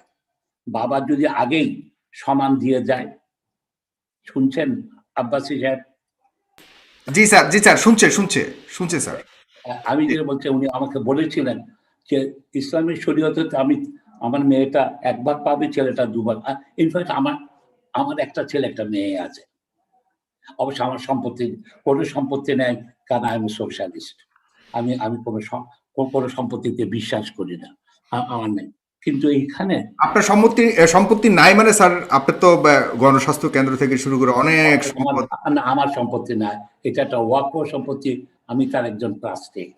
আমার কোনো ঢাকা শহরে বাড়িঘর নেই, আপনার বিলাতে নেই, আমি কখনো বাড়িঘর করিনি, জায়গা কিনিনি, কিছুই নেই। কিছু হয়তো আপনার কিছুই নাই? না, আপনি বর্তমান থাকছেন যেখানে। আমার শাশুড়ির, আমি ঘর জামাই, আমি শাশুড়ির বাড়িতে থাকি, তাদের দয়াতে থাকি, তাদের দেখাশোনা, তাদের দয়াতে। যাক, তাহলে তো আপনি সঠিক পথে আছেন দিয়ে স্যার। আমরা তাহলে অনেকগুলি প্রসঙ্গ আসবে আজকে, আসলে আমি খুব শর্ট করে আমি শেষ করি সাগর। তা উনি আমাকে বললেন যে আমাদের ইসলামিক এইতে মেয়েটা একটা পাবে, ছেলেটা দুটা পাবে, কিন্তু আপনি ইচ্ছা করলে এটা শরীয়ত বিধান মোতাবেক হবে। বাবা তার জীবিতকালে ইচ্ছা করলে দুজনকে সমান ভাগে দিয়ে যেতে পারেন। আর এইটাই আমার মনে, এইটাই হয়তো ইসলামের যদি এইটা থাকে। উনি আমাকে এটা বলেছেন, এক আলেম, ওনার মতোই আলেম, এইটাতে আমি, এটা খুব ভালো মতো এটা বলেন না কেন? এই যে ইসলামের বিরুদ্ধে যে নানা রকম অপপ্রচেষ্টা আছে, এইটার যদি উত্তরটা জানানো হয়, এটাকে প্রহিবিট করে নেয় আছে। তো ওইটা যে কথাগুলি উনি বলেছেন এগুলি তো ঠিকই আছে। এই দিকে আর কি আমার মনে হয় আমাদেরও একটু সহনশীল হওয়ার প্রয়োজন আছে ধর্মের ব্যাপারে। ধর্মের ব্যাপারে সহনশীল হওয়ার দেখাচ্ছে, আমাদের লোকজনকে ধর্মটাকে আরো ভালোভাবে শিক্ষাদান করার প্রয়োজন। অপরপক্ষে কাউমি মাদ্রাসা থেকে শুরু প্রত্যেকটাতে বিজ্ঞান পড়ানো উচিত, অঙ্ক করানো উচিত, ইংরেজি ভাষা। আর এইদিকে আমরা যারা অন্য এইতে, আমাদের আরবি শেখানো উচিত বলে আমি মনে করি। জি, আপনি পরবর্তী টার্নে স্যার আপনার কাছ থেকে হাজরে আসওয়াদকে আপনি আমার একটা অনুষ্ঠানে আপনি মূর্তি বলে দাবি করেছিলেন, সে বিষয়ে আপনি একটু ব্যাখ্যা করবেন পরের টার্নে স্যার। আমি এই টার্নে অলরেডি এনায়েতুল্লাহ আব্বাসী হুজুরের কাছে প্রায় 10টারও বেশি প্রশ্ন আমরা করে ফেলেছি বা আপনি করেছেন। হুজুর, আপনি কিছু ব্যাখ্যা দেওয়ার ক্ষেত্রে আলেমদের এক একজনের এক এক রকম মতামত আছে। স্যার আপনি একটু আনমিউট করবেন দয়া করে। হুজুর একটু আনমিউট করবেন, আপনার ওখান থেকে একটু আনমিউট করবেন। জি জি হুজুর, এখন শুনতে পাচ্ছি। সাগর, জি শোনেন, আগে আগে ডক্টর জাফরুল্লাহ সাহেবের জবাবগুলো দেওয়া উচিত। জি সেটাই করবেন, তারপরে আপনি অন্য সেটাই প্রশ্ন করবেন। আসবে। জি হ্যাঁ, প্রথম হচ্ছে যে ডক্টর জাফরুল্লাহ সাহেব বলেছেন যে বৈজ্ঞানিক তথ্য আমি যা দিয়েছি তা ওনার সবটুকুন বিশ্বাস হয় না। উনি তো অনেক পুরানকালে বিজ্ঞান পড়েছে, আমরা তো এখন পড়ি। এই যে আমার হাতে অক্সফোর্ডের থিসিস দেখতে পাচ্ছেন, যেখানে man vs woman, physical and psychological and biological differences between man and woman। Cambridge বিশ্ববিদ্যালয়ের একজন বিজ্ঞান বিভাগের প্রফেসরের থিসিসকে যদি উড়িয়ে দেওয়া হয়, সেটার ব্যাপারে আমি কিছু বলতে চাই না। দ্বিতীয় যে বিষয়টি এসেছে যে উনি সম্পদের ব্যাপারে উনি মেনে নিতে পারছেন না, বিষয়টা তো স্পষ্ট। কোরআন হাদিসের কথা মানা না মানা এটা কারো ব্যক্তিগত বিষয়, আমরা কাউকে চাপিয়ে দিব না। আমি আগেই বলেছি, মহাসত্যের সর্বোচ্চ মানদণ্ডে উত্তীর্ণ হচ্ছে কোরআন। কেউ যদি না বুঝে, মানুষকে আল্লাহ বুঝার মতো ক্ষমতাই বা কতটুকু দিয়েছেন? মানুষ যা কিছু দেখে বুঝে তার পঞ্চ ইন্দ্রিয় দিয়ে। পঞ্চ ইন্দ্রিয় চক্ষু, জাফরুল্লাহ সাহেবের চক্ষুর ক্ষমতাই বা কতটুকু, কানের ক্ষমতা কতটুকু, আমার চোখের ক্ষমতা কতটুকু? আমরা খালি চোখে 21 মাইল দেখতে পাই, আমরা কানে কতটুকু শুনি? আমরা শুনি যেই শব্দের কম্পাঙ্ক সেকেন্ডে 20,000-এর বেশি তা শুনি না, যে শব্দের কম্পাঙ্ক সেকেন্ডে 20-এর কম তাও শুনি না। আমরা এই ক্ষুদ্র পঞ্চেন্দ্রিয় নিয়ে বিজ্ঞান চর্চা করে কোরআন কারিমের কোনো কিছু নিয়ে সন্দেহ করাটা নির্বুদ্ধিতা ছাড়া কিছুই হবে না। আল্লাহ তাআলা যে অর্ধেক দিয়েছেন সম্পদ শুধু পিতার প্রাপ্ত সম্পদে মেয়েকে, সেটা মেয়েকে যেটা দিয়েছেন আল্লাহ তাআলা, এটাই যৌক্তিক, এটাই বৈজ্ঞানিক, সামাজিক, রাজনৈতিক সকল মানদণ্ডে উত্তীর্ণ। কারণ মেয়েকে খরচ করার কোনো নির্দেশ নেই। পুরুষকে আল্লাহ যে সম্পদ ডবল যদি দিয়েছেন একলা তার উপর থাকে, আল্লাহ ফরজ সে করে মেয়ে দিয়েছেন। যদি বিয়ে না, মেয়েটা আল্লাহ, যদি আমি বিয়ে না শেষ হয়, করি, জি জি জি মহোদয়, আমি তাহলে কি শেষ হবে? করি, আমি আপনার কথা শুনেছি, এখন আমি বলি, আপনি একটু শুনুন। পুরুষকে আল্লাহ দিয়েছেন, ডবল দিয়েছেন একটি খাতে, কিন্তু খরচের দায়িত্ব সমস্ত পুরুষকে দিয়েছেন। মেয়েটি আবার তার স্বামীর ঘরে যাচ্ছে, সেখানে স্বামীর 2 আনা অংশ সে পাচ্ছে, সে তার আত্মীয় স্বজনের অংশ পাচ্ছে। মোটির উপর মেয়েটি সম্পূর্ণ ভরণ পোষণের দায়িত্ব তার স্বামীর, কিন্তু সে যে সম্পদ পেয়েছে তার সবটুকুন তাকে আল্লাহ তাআলা এক্সট্রা দিয়েছেন, এবং সেই সম্পদে স্বামীর কোনো হস্তক্ষেপ চলবে না। সকল বিচার মানদণ্ডে আল্লাহ তাআলার সিদ্ধান্তটাই সবচেয়ে উত্তম এবং সঠিক। বুঝতে না পারা সেটা আমাদের জ্ঞান ব্যর্থতা। কয়েকটি প্রশ্ন তিনি করেছেন, সেটা হলো আমাদের হযরত জয়নবের যে বিষয়টি এসেছে, প্রথম প্রশ্ন হচ্ছে পর্দা নাজিল করেছেন সূরা আহজাবে। আল্লাহ তাআলা বলেন ওয়াকারনা ফি বুয়ুতিকুন্না ওয়ালা তাবাররাজনা তাবাররুজাল জাহিলিয়াতিল উলা। এই আয়াতের মাধ্যমে আল্লাহ তাআলা পর্দাকে ফরজ করেছেন। সূরা আহজাব 22 নম্বর পারা 33 নম্বর সূরা, আয়াত নাম্বার হচ্ছে 33, এবং এটা ফরজ করা হয়েছে 3য় হিজরিতে, যা তাফসীর রুহুল মাআনিতে এসেছে। এবং আল্লাহ রাব্বুল আলামিন পর্দার ব্যাপারে আরো বিস্তারিত আলোচনা করেছেন সূরা নূরে 18 পারা 24 নম্বর সূরা, সূরা আন-নূর। আল্লাহ তাআলা 31 নম্বর আয়াতে বলেন ওয়াকুল লিল মুমিনাতি ইয়াগদুদ্দা মিন আবসারিহিন্না ওয়া ইয়াহফাযনা ফুরুজাহুন্না ওয়া লা ইউবদিনা যিনাতাহুন্না ইল্লা মা যাহারা মিনহা ওয়াল ইয়াদরিবনা বিখুমুরিহিন্না আলা জুয়ুবিহিন্না। এই আয়াতের মাধ্যমে মহিলাগণ কি কি অঙ্গ ঢেকে বাইরে বের হবে, ঘরে না, সেই বিষয়টি আল্লাহ তাআলা ব্যাখ্যা করে দিয়েছেন। এবার আসুন, ডক্টর জাফরুল্লাহ সাহেব বলেছেন হযরত জয়নবের কথা জানতে চেয়েছেন তিনি, এর বেশি কিছু তিনি প্রশ্ন করেননি। মূলত পৃথিবীতে যারা সংশয়বাদী, অবিশ্বাসী, তারা ইংরেজদের কিছু বিকৃত ইতিহাসকে পুঁজি করে ইসলামের বিপক্ষে মিসআন্ডারস্ট্যান্ডিং বা তথ্য সন্ত্রাস করছে। আমাদের দেশে অনেক বুদ্ধিজীবী যারা শিক্ষিত হওয়ার পরও সে মিসআন্ডারস্ট্যান্ডিং এর শিকার হয়ে গিয়েছে। যেমন ঐতিহাসিকদের মধ্যে একজন মুনাফিক ছিল, তার নাম ওয়াকেদি। সে কোরআন কারীম ও হাদিসের ক্ষেত্রে যে ব্যাখ্যা দিয়েছে, মুসলিম সমস্ত মুহাদ্দিসগণ তা প্রত্যাখ্যান করেছেন। অনেকেই বলেন ওয়াকিদির সাথে ইহুদি কানেক্টিভিটি ছিল। পরবর্তীতে আধুনিক কালে আব্দুল ফাদি নামে এক ব্যক্তি, যে ছিল খ্রিস্টান, কিন্তু মুসলিম নাম ধারণ করে সে অনেক বই লিখেছে ইসলামের পক্ষে, কিন্তু পক্ষে লিখে সে মধুর সাথে বিষ মিশিয়েছে মুসলমানদের মধ্যে সংশয় এবং সন্দেহ সৃষ্টি করার জন্য। আর ইংরেজ বা পশ্চিমা ঐতিহাসিকরা সবসময় ইসলামের ইতিহাসকে বিকৃত করেছে। আমি কয়েকটা উদাহরণ দিচ্ছি। গণিত শাস্ত্রের জনক জাবির ইবনে হাইয়ান, কিন্তু পশ্চিমা ঐতিহাসিকরা হিংসা ও বিদ্বেষের বশবর্তী হয়ে নামটা বিকৃত করেছে, মিস্টার জিবার নাম দিয়েছে তার, যেন পরবর্তী পৃথিবীর মানুষ না বুঝে যে গণিত শাস্ত্রের জনক একজন মুসলিম। ইসলামী সভ্যতার আলো ইউরোপ আমেরিকায় ছড়িয়েছে স্পেনে মুসলিমদের শাসনের মাধ্যমে। স্পেন জয় করেছেন হযরত ওনার নাম হচ্ছে তারেক। তিনি মরক্কোর যে অংশ দিয়ে স্পেন গিয়েছে সেটার নাম ইতিহাসে এসেছে জাবাল আত-তারেক, কিন্তু পশ্চিম ঐতিহাসিকগণ সেটা বিকৃত করে নাম দিয়েছে জিব্রাল্টার। এটা হচ্ছে ইসলামের প্রতি তাদের বিদ্বেষ। যেন মুসলিমদের মাধ্যমে ইউরোপ আমেরিকা সভ্যতা শিখেছে, সেই ইতিহাসকে ঢেকে দেবার জন্য পশ্চিমারা ইতিহাসকে বিকৃত করেছে। শুধু তাই নয়, রসায়নের জনক ইমাম আল কামি রাহমাতুল্লাহ, তার নামটি ইংরেজরা পরিবর্তন করে রেখেছে ক্যামি। এভাবে যুগ হাজার বছর আগ থেকে অমুসলিমরা ইসলামের ইতিহাসকে বিকৃত করেছে। হযরত জয়নব রাদিয়াল্লাহু তাআলা আনহুর যে ঘটনাটা, ইহুদিদের দোসর বা ইসলামের শত্রু মুনাফিকরা ভুল তাফসীর লিখেছে, আমরা সেই জীবাণুতে আক্রান্ত হয়ে আজকে ইসলাম সম্পর্কে ভুল ধারণা পোষণ করছি। হযরত জয়নবের ঘটনা কি তা তাফসীরে এসেছে, সহিহ হাদিসে এসেছে, সূরা আহজাবে এসেছে। ঘটনাটার মূলটা আমি বলে দিচ্ছি 1 মিনিটে। আল্লাহ রাসূল মুহাম্মদ সাল্লাল্লাহু আলাইহি ওয়াসাল্লামের মাধ্যমে আল্লাহ তাআলা নবুয়ত ও রিসালাতের দরজা চিরতরে বন্ধ করে দিয়েছেন। আপনারা জানেন আল্লাহ রাসূল সাল্লাল্লাহু আলাইহি ওয়াসাল্লামের 4 জন ছেলে সন্তান ছিল, কিন্তু একজন ছেলে সন্তানকেও আল্লাহ তাআলা প্রাপ্ত বয়স্ক হতে দেননি। কেন দেননি? আল্লাহ কোরআন করিম সূরা আহজাবে স্পষ্ট করে দিয়েছেন 40 নম্বর আয়াতে, মা কানা মুহাম্মাদুন আবা আহাদিম মির রিজালিকুম ওয়ালাকির রাসূলুল্লাহি ওয়া খাতামান নাবিয়্যিন। মুহাম্মদ সাল্লাল্লাহু আলাইহি সাল্লাম তোমাদের কোন প্রাপ্তবয়স্ক পুরুষের পিতা নন, বরং তিনি আল্লাহর সর্বশেষ নবী ও রাসূল। ওনার পরে কোনো নবী নেই, ওনার পরে কোনো রাসূল নেই। আল্লাহ স্পষ্ট সূরা আহজাবে কথা বলেছেন। এই আয়াত কেন নাজিল হলো সেটা পড়তে হবে তাফসীরে, তাইলে হযরত জয়নবের ঘটনাটা আমাদের বুঝে আসবে। আমরা জানি যায়েদ ইবনুল হারেসা রাদিয়াল্লাহু তাআলা আনহু রাসূল করিম সাল্লাল্লাহু আলাইহি সাল্লামের গোলাম ছিল।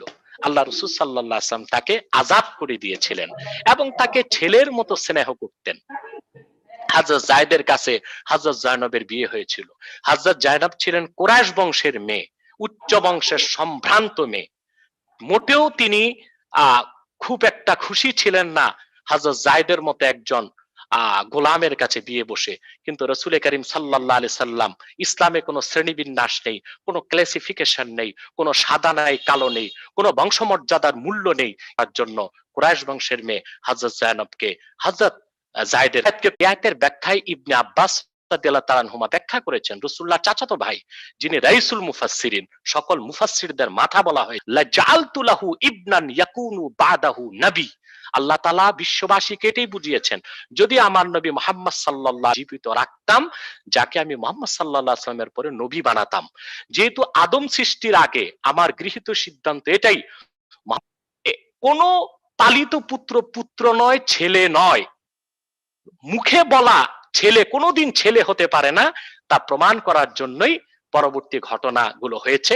হযরত জায়েদের সাথে হযরত জায়নবের বিবাহ ছিন্ন হয়েছে এবং হযরত জায়নবের মনে কষ্ট ছিল।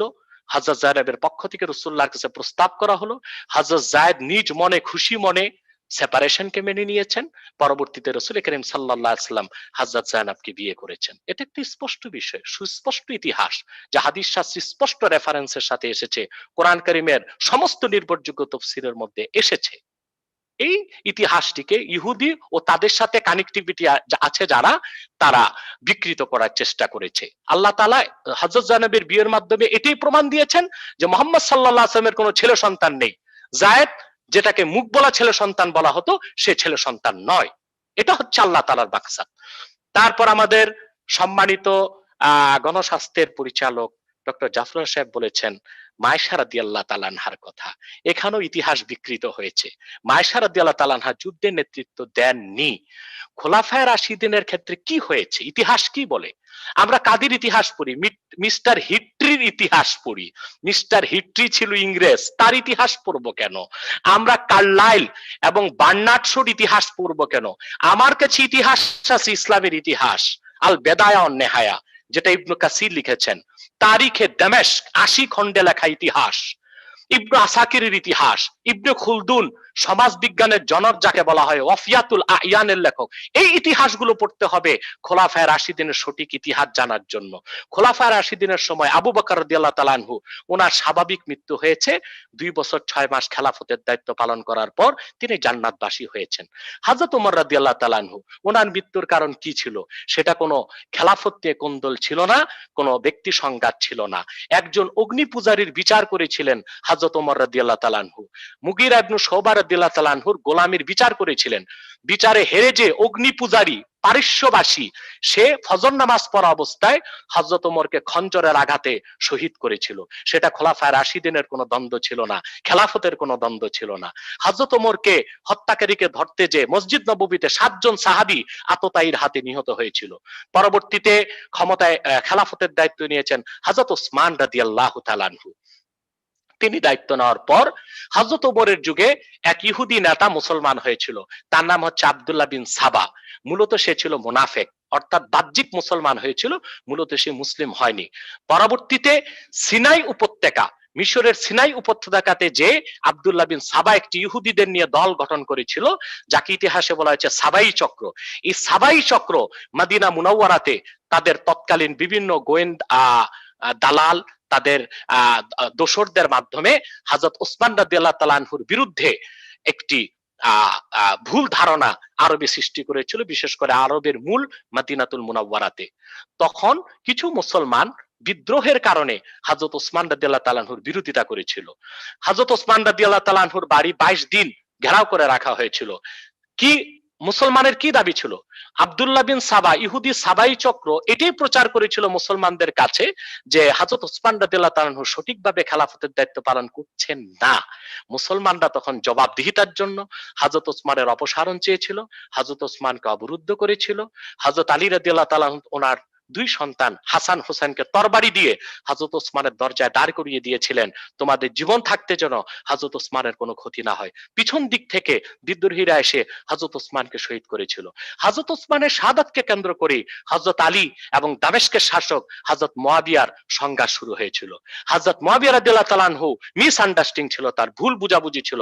সাবাই চক্র এখন যেমন ইহুদিরা সারা পৃথিবীতে ইসলামের বিরুদ্ধে ইসলাম ফোবিয়া ছড়াচ্ছে, মিসআন্ডারস্ট্যান্ডিং করছে, সকল চ্যানেল তো তাদের হাতে। তাদের যে পূর্বপুরুষ ছিল আব্দুল্লাহ বিন সাবা, আব্দুল্লাহ বিন উবাই, তারাও ছিল এরকম কুচক্রী। তারা মিথ্যাটা বারবার বলতো যেন মানুষের মধ্যে বিভ্রান্তি সৃষ্টি হয়। তো মদিনা মুনাওয়ারা থেকে দামেস্কের দূরত্ব ছিল 15 দিনের। সাবাই চক্র সেখানেও যে হযরত মুয়াবিয়াকে ভুল বুঝিয়েছিল যে হযরত ওসমান রাদিয়াল্লাহু তাআলা আনহুর মৃত্যুর বিচার হযরত আলী কেন করছেন না, হযরত আলী কেন করেননি। ইতিহাস তার প্রমাণ দিয়েছে যে হযরত আলী রাদিয়াল্লাহু তাআলা আনহু মুসলিম খেলাফতের মধ্যে যে উত্তেজনা বিরাজ করছিল, যে ফিতনা ছিল, তিনি তা দমনের পর হযরত ওসমানের বিচার, যারা হত্যার সাথে জড়িত তাদের বিচারের কথা বলেছিলেন। কিন্তু ভুল বুঝার কারণে হযরত মুয়াবিয়ার সাথে হযরত ওসমান আলী রাদিয়াল্লাহু তাআলা আনহুর যুদ্ধ হয়েছে। আম্মাজান হযরত আয়েশা রাদিয়াল্লাহু তাআলা আনহা তখন পক্ষ নিয়েছিলেন হযরত ওসমান রাদিয়াল্লাহু তাআলা আনহুর, পক্ষ নিয়েছিলেন হযরত মুয়াবিয়ার। কিন্তু হযরত আলী রাদিয়াল্লাহু তাআলা আনহু হযরত আয়েশা রাদিয়াল্লাহু তাআলা আনহার সাথে কোনো দুর্ব্যবহার করেননি, বরং আব্দুল্লাহ বিন আব্বাসকে পাঠিয়ে আম্মাজান হযরত আয়েশাকে পুরো ব্যাখ্যা দেওয়ার পর আয়েশা রাদিয়াল্লাহু তাআলা আনহা তিনি মদিনা মুনাওয়ারাতে ফিরে এসেছিলেন এবং হযরত আয়েশা রাদিয়াল্লাহু তাআলা আনহার নিরাপত্তার জন্য হযরত আলী 250 সাহাবীকে সঙ্গে দিয়েছিলেন, যেন সসম্মানে হযরত আয়েশা রাদিয়াল্লাহু তাআলা আনহাকে মদিনাতুল মুনাওয়ারাতে পৌঁছিয়ে দেওয়া হয়। আম্মা জান আয়েশা রাদিয়াল্লাহু তাআলা আনহা সেখানে যুদ্ধে নেতৃত্ব দেননি, বরং তিনি সমর্থন জ্ঞাপন করার জন্য গিয়েছিলেন। সেটা নারী নেতৃত্বকে সাব্যস্ত করেন না। দ্বিতীয়, নারী নেতৃত্বকে তিনি যে প্রমাণ করতে চাচ্ছেন, আল্লাহ রাসূল সাল্লাল্লাহু আলাইহি ওয়াসাল্লাম কি বলেছেন নারী নেতৃত্বের ক্ষেত্রে সেটা তো আমাদের বুঝে থাকা দরকার। আল্লাহ রাসূল সাল্লাল্লাহু আলাইহি ওয়াসাল্লাম নারী নেতৃত্বের ক্ষেত্রে কুফলতার কথা বলেছেন। কুফলতা অর্থাৎ পুরুষ নেতৃত্বে যে সফলতা আসবে, নারী নেতৃত্বে সেই সফলতা আসতে পারে না, সেটা হাদিসের অর্থ, যেটা আবু দাউদের মধ্যে এসেছে। রাসূল করিম সাল্লাল্লাহু আলাইহি ওয়াসাল্লাম ইরশাদ করেছেন, লা ইউফলিহা কওমুন ওয়াল্লাউ আমরাহুম ইমরাতান, যে জাতি তাদের শাসন ব্যবস্থার দায়িত্ব, রাষ্ট্র পরিচালনার দায়িত্ব নারীকে দিবে, সেই জাতি পুরোপুরি সফলতা কখনো লাভ করবে না। আল্লাহ রাসূলের এই হাদিসের বাস্তবতা দেখতে হলে আমেরিকাকে দেখেন। আমেরিকাতে ডেমোক্রেসি, গণতন্ত্রের বয়স 240 বছর পার হয়েছে। মিস্টার জো বাইডেন 46তম প্রেসিডেন্ট। যেই আমেরিকা সারা দুনিয়ায় নারীবাদী আন্দোলন করছে, নারী পুরুষের সমান অধিকার চাচ্ছে, 240 বছরের ইতিহাসে আমেরিকা একজন নারীকে প্রেসিডেন্ট কেন বানালো না? 46 জন প্রেসিডেন্টকে ক্ষমতায় বসিয়েছে, সব পুরুষকে, কারণ তারা মনে প্রাণে জানে মুহাম্মদ সাল্লাল্লাহু আলাইহি সাল্লাম 1500 বছর আগে যা বলেছেন তা মহাসত্য। সেজন্য তারা গোপনে হলেও আল্লাহ রাসূলের রাজনৈতিক আদর্শকে রাষ্ট্রীয়ভাবে গ্রহণ করেছে। কোন নারীকে আমেরিকাতে প্রেসিডেন্ট হতে দেয়নি 240 বছরের ইতিহাসে। 46 জন প্রেসিডেন্ট বসিয়েছে, নারীকে প্রেসিডেন্ট বানায় নাই। আল্লাহ রাসূলের একটি হাদিস মানার কারণে এখনো আমেরিকা সফলভাবে বিশ্বকে নেতৃত্ব দিচ্ছে। এরপর ডক্টর জাফরুল্লাহ সাহেব একটি কথা বলেছেন যে ইসলাম ব্যক্তিগত বিষয়, এটা রাষ্ট্রীয় বিষয় না। না, ইসলাম কোন ধর্ম নয়, এটা বুঝতে হবে। বৌদ্ধ, খ্রিস্টান, হিন্দু, ইহুদি এটা ধর্মের নাম, এটা সংস্কৃতির অংশ, সেটা ব্যক্তিগত জীবনে লালনীয় পালনীয়। ইসলাম হচ্ছে দিন, দিন অর্থ জীবন বিধান, সেটা ব্যক্তি জীবন, সমাজ জীবন, রাষ্ট্র জীবনে পালন করতে হবে। এটা আল্লাহর হুকুম। আল্লাহ সূরা হজ্জে বলেছেন, আল্লাযীনা ইম্মাক্কান্নাহুম ফিল আরদে আকামুস সালাহ ওয়া আতাউয যাকাহ ওয়া আমারু বিল মারুফ ওয়া নাহাউ আনিল মুনকার ওয়ালিল্লাহি আকিবাতুল উমুর। আল্লাহ সুবহানাহু ওয়া তাআলা বলেছেন, যদি আমি মুহাম্মদ সাল্লাল্লাহু আলাইহি ওয়াসাল্লামের ঈমানদার উম্মতকে যদি আমি মুহাম্মদ সাল্লাল্লাহু আলাইহি সাল্লামের ইমানদার উম্মতকে রাষ্ট্র ক্ষমতার মালিক বানাই, রাষ্ট্রীয়ভাবে তারা নামাজ কায়েম করবে, যাকাত আদায় করবে, সৎ কাজে আদেশ করবে, অসৎ কাজে বাধা দিবে। সাগর, আপনি একটি প্রশ্ন করেছিলেন যে হিন্দু, বৌদ্ধ, ইহুদি, খ্রিস্টান তারাও তো আল্লাহর সৃষ্টি। একটু শর্ট করে যদি সবগুলোর উত্তর দেন হুজুর, তাহলে আমরা অন্যান্য উত্তর দিচ্ছি, আমি সবগুলোর উত্তর দিচ্ছি, লাস্ট কথাটা আমি শুনবো। তবে সবগুলো উত্তর দিচ্ছি, কিন্তু আমাদের সম্মানিত জাফরুল্লাহ মহোদয় সাহেব ধৈর্য ধরবেন কিনা আমি জানি না। উনি মানে অনেকক্ষণ বসে থাকতে পারেন না, তো প্রায় 1.5 ঘন্টা হয়ে গেছে। আপনি যে একটু অন্যান্য চলে যাবেন, জি সব শর্ট করে যদি একটু বলেন আর কি। হ্যাঁ জি জি জি, আমি বুঝতে পেরেছি আপনি চলে যাবেন, তবে উত্তরটা দিচ্ছি খুব সংক্ষেপে। জি হ্যাঁ, আপনাকে শুনতে পাচ্ছি না স্যার। হ্যাঁ জি জি, সংক্ষেপে দিচ্ছি সাগর, সংক্ষেপে দিচ্ছি। আমি কোন প্রশ্নের উত্তর বাদ রাখি না আল্লাহর রহমতে। আমি তো জাফরুল্লাহ স্যার তো আমাকে দাওয়াত করেছেন তার বাড়িতে, আমি তো সময় পাচ্ছি না যেতে। আমি তো চা খেতে যাবো ওনার বাসায়, আর আমি দরবার শরীফে আনবো ওনাকে চা খাওয়ার জন্য, আরো অনেক কিছু খাওয়ার জন্য ইনশাআল্লাহ। আমরা প্রতিটি মানুষের কল্যাণ চাই। রাসূল করিম সাল্লাল্লাহু আলাইহি সাল্লাম বলেছেন, মুসলমান শুধু মুসলমানের জন্য নয়, একমাত্র মুসলমান অসাম্প্রদায়িক, আর সব ধর্মের লোক সাম্প্রদায়িক। মুসলমানকে আল্লাহ বলেছেন, কুনতুম খায়রা উম্মাতিন উখরিজাত লিন-নাস, উম্মতে মুহাম্মদী তোমরা সর্বশ্রেষ্ঠ জাতি, তোমাদেরকে বের করা হয়েছে গোটা মানব জাতির কল্যাণে। অতএব ইসলামটা শুধু মুসলমানের জন্য না, শুধু ব্যক্তি জীবনের জন্য না, সারা পৃথিবীর জন্য, সারা দুনিয়ার জন্য। তাহলে আপনারা অন্য জাতিদের জন্য দোয়া করেন না কেন, বা অমুসলিমদের জন্য? আপনাদের বলছি সাগর, আমি আরেকটা প্রশ্ন নিব, শর্টকাট বলছি। আমাদের জাফরুল্লাহ স্যার সহ যত বুদ্ধিজীবী বাংলাদেশে আছেন, যারা দেশের কল্যাণ চান, জাতির কল্যাণ চান, তাদেরকে একবার নয় 1000 বার কোরআন হাদিস বুঝাতে আমরা প্রস্তুত আছি। প্রয়োজনে আমরা 10টা, আমাদের মাহফিল গুলো মানুষ নিয়ে যায় 2 বছর আগে ডেট করে, তারপর আমাদেরকে যেতে হয়। ওনাদের মতো বুদ্ধিজীবীদেরকে কোরআন হাদিস বোঝানোর জন্য আমরা 10টি মাহফিল বাদ দিয়ে দিব, কারণ ওনারা বাংলাদেশের মাথা, ওনারা ঠিক, বাংলাদেশ ঠিক।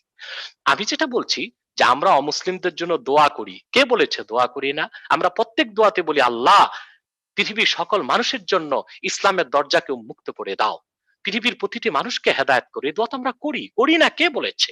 এখন প্রশ্ন হলো, আল্লাহ তো সবার রব, সবার স্রষ্টা, কিন্তু অমুসলিমরা জাহান্নামে যাবে কেন? এটা সংক্ষেপে উত্তর দিচ্ছি।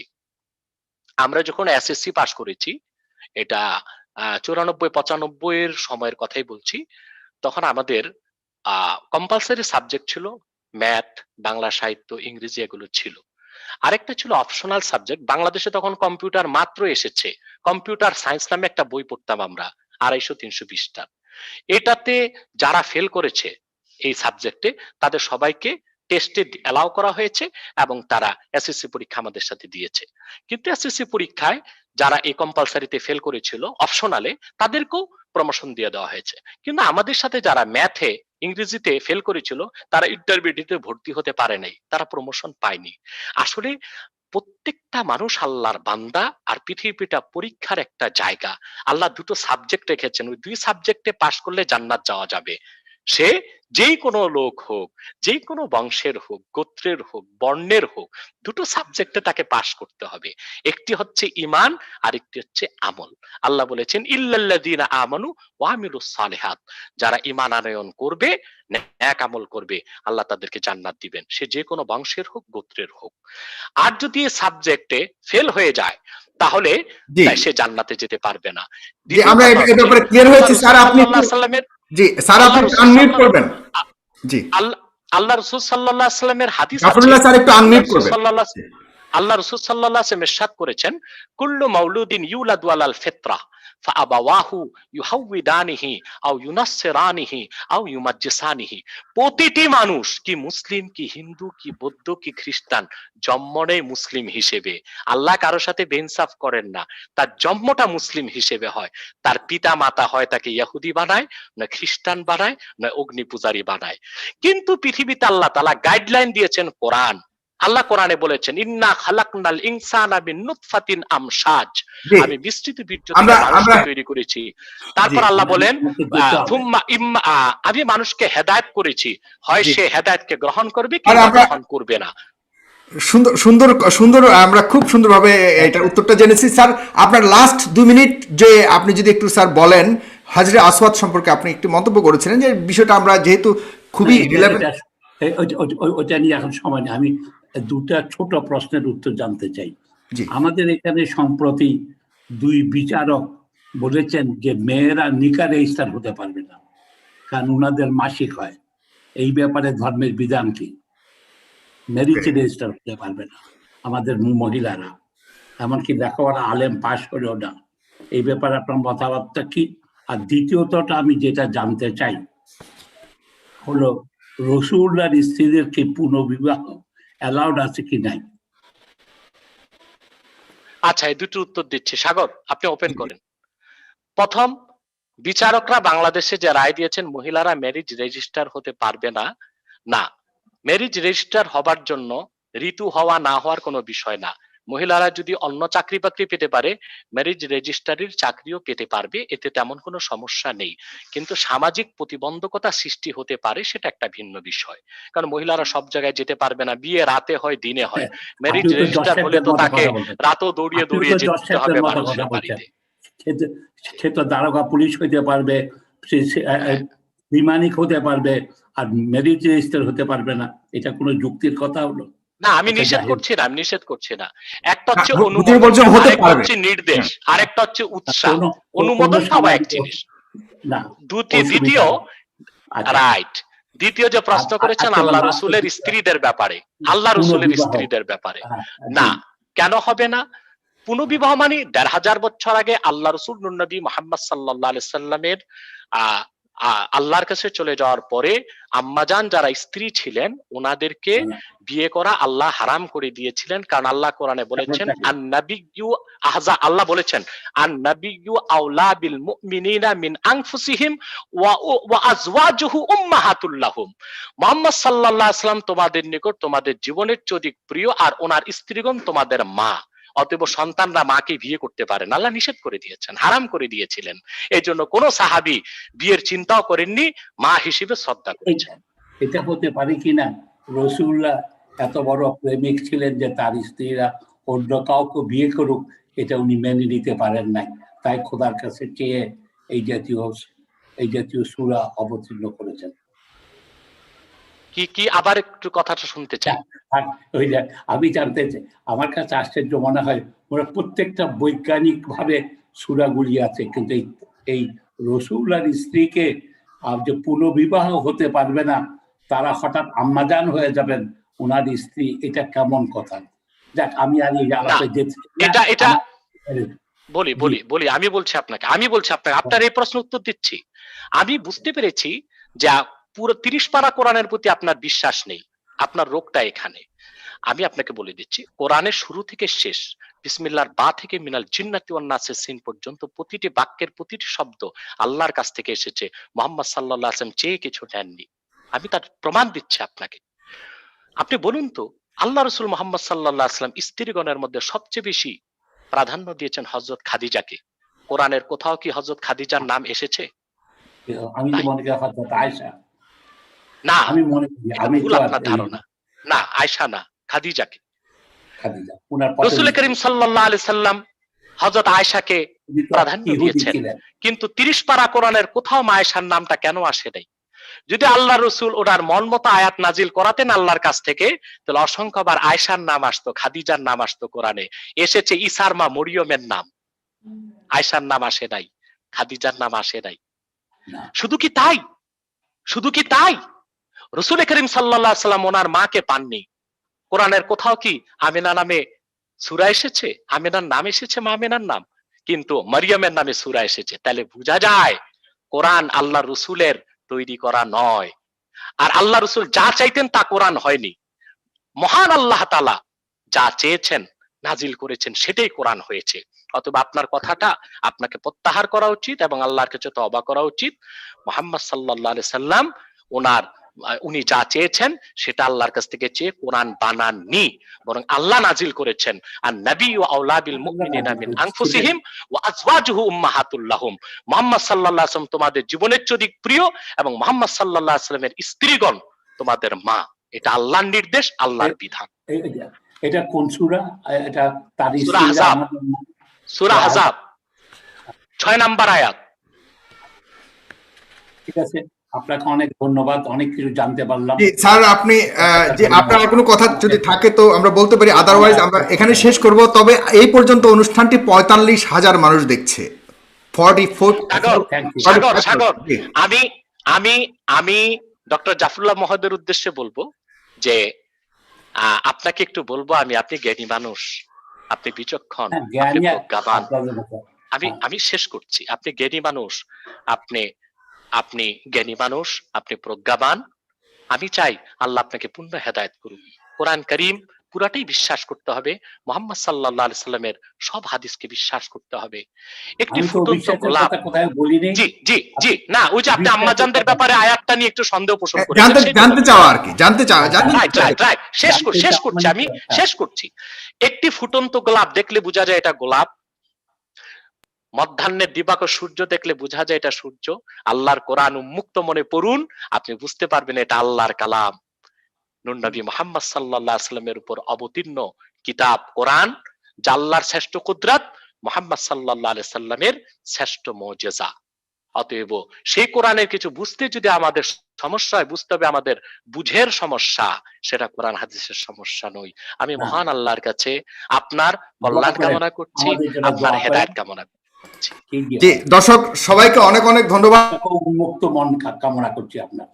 দীর্ঘ মুহূর্তে 45,000 পিপল দেখছেন আমার ইউটিউব এবং আমার ফেসবুক পেজের মধ্যে আপনারা দেখছেন। সবাইকে অশেষ ধন্যবাদ জানাচ্ছি। প্রতি মাসে হুজুর, আমিও সাগর, আমিও আল্লাহর কাছে উন্মুক্ত মন চাই। আর ডক্টর জাফরুল্লাহ সাহেবের জন্য বলবো, এই যে সিনা যা দেখতেছেন আমার 40 ইঞ্চির বেশি, পুরাটাই মন, আপনাদের জন্য এটা উন্মুক্ত আছে।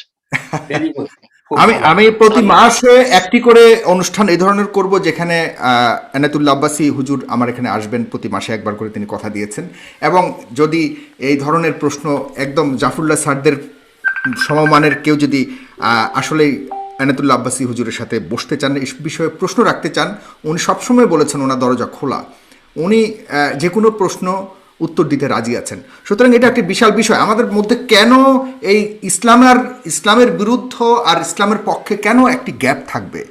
হোক ইসলামের বিজয়, হোক অন্যদের বিজয়, কিন্তু গ্যাপটা নিয়ে আমরা যতদিন থাকব আমাদের সমাজে কখনোই শান্তি বিরাজ করবে না। সেই জন্য আমার এই প্রচেষ্টা। দর্শক, আমরা চাই যে ঘাটতিটুকু আছে আমাদের মধ্যে, যে দূরত্বটুকু আছে, এটা লাঘব হোক। কারণ ধর্ম নিয়ে অনেক ভুল বোঝাবুঝি হচ্ছে, সেটাকে কমিয়ে যদি আমরা একটা পথে আসি, ইনশাআল্লাহ এই দেশে সুন্দর একটি সমাজ প্রতিষ্ঠিত হবে।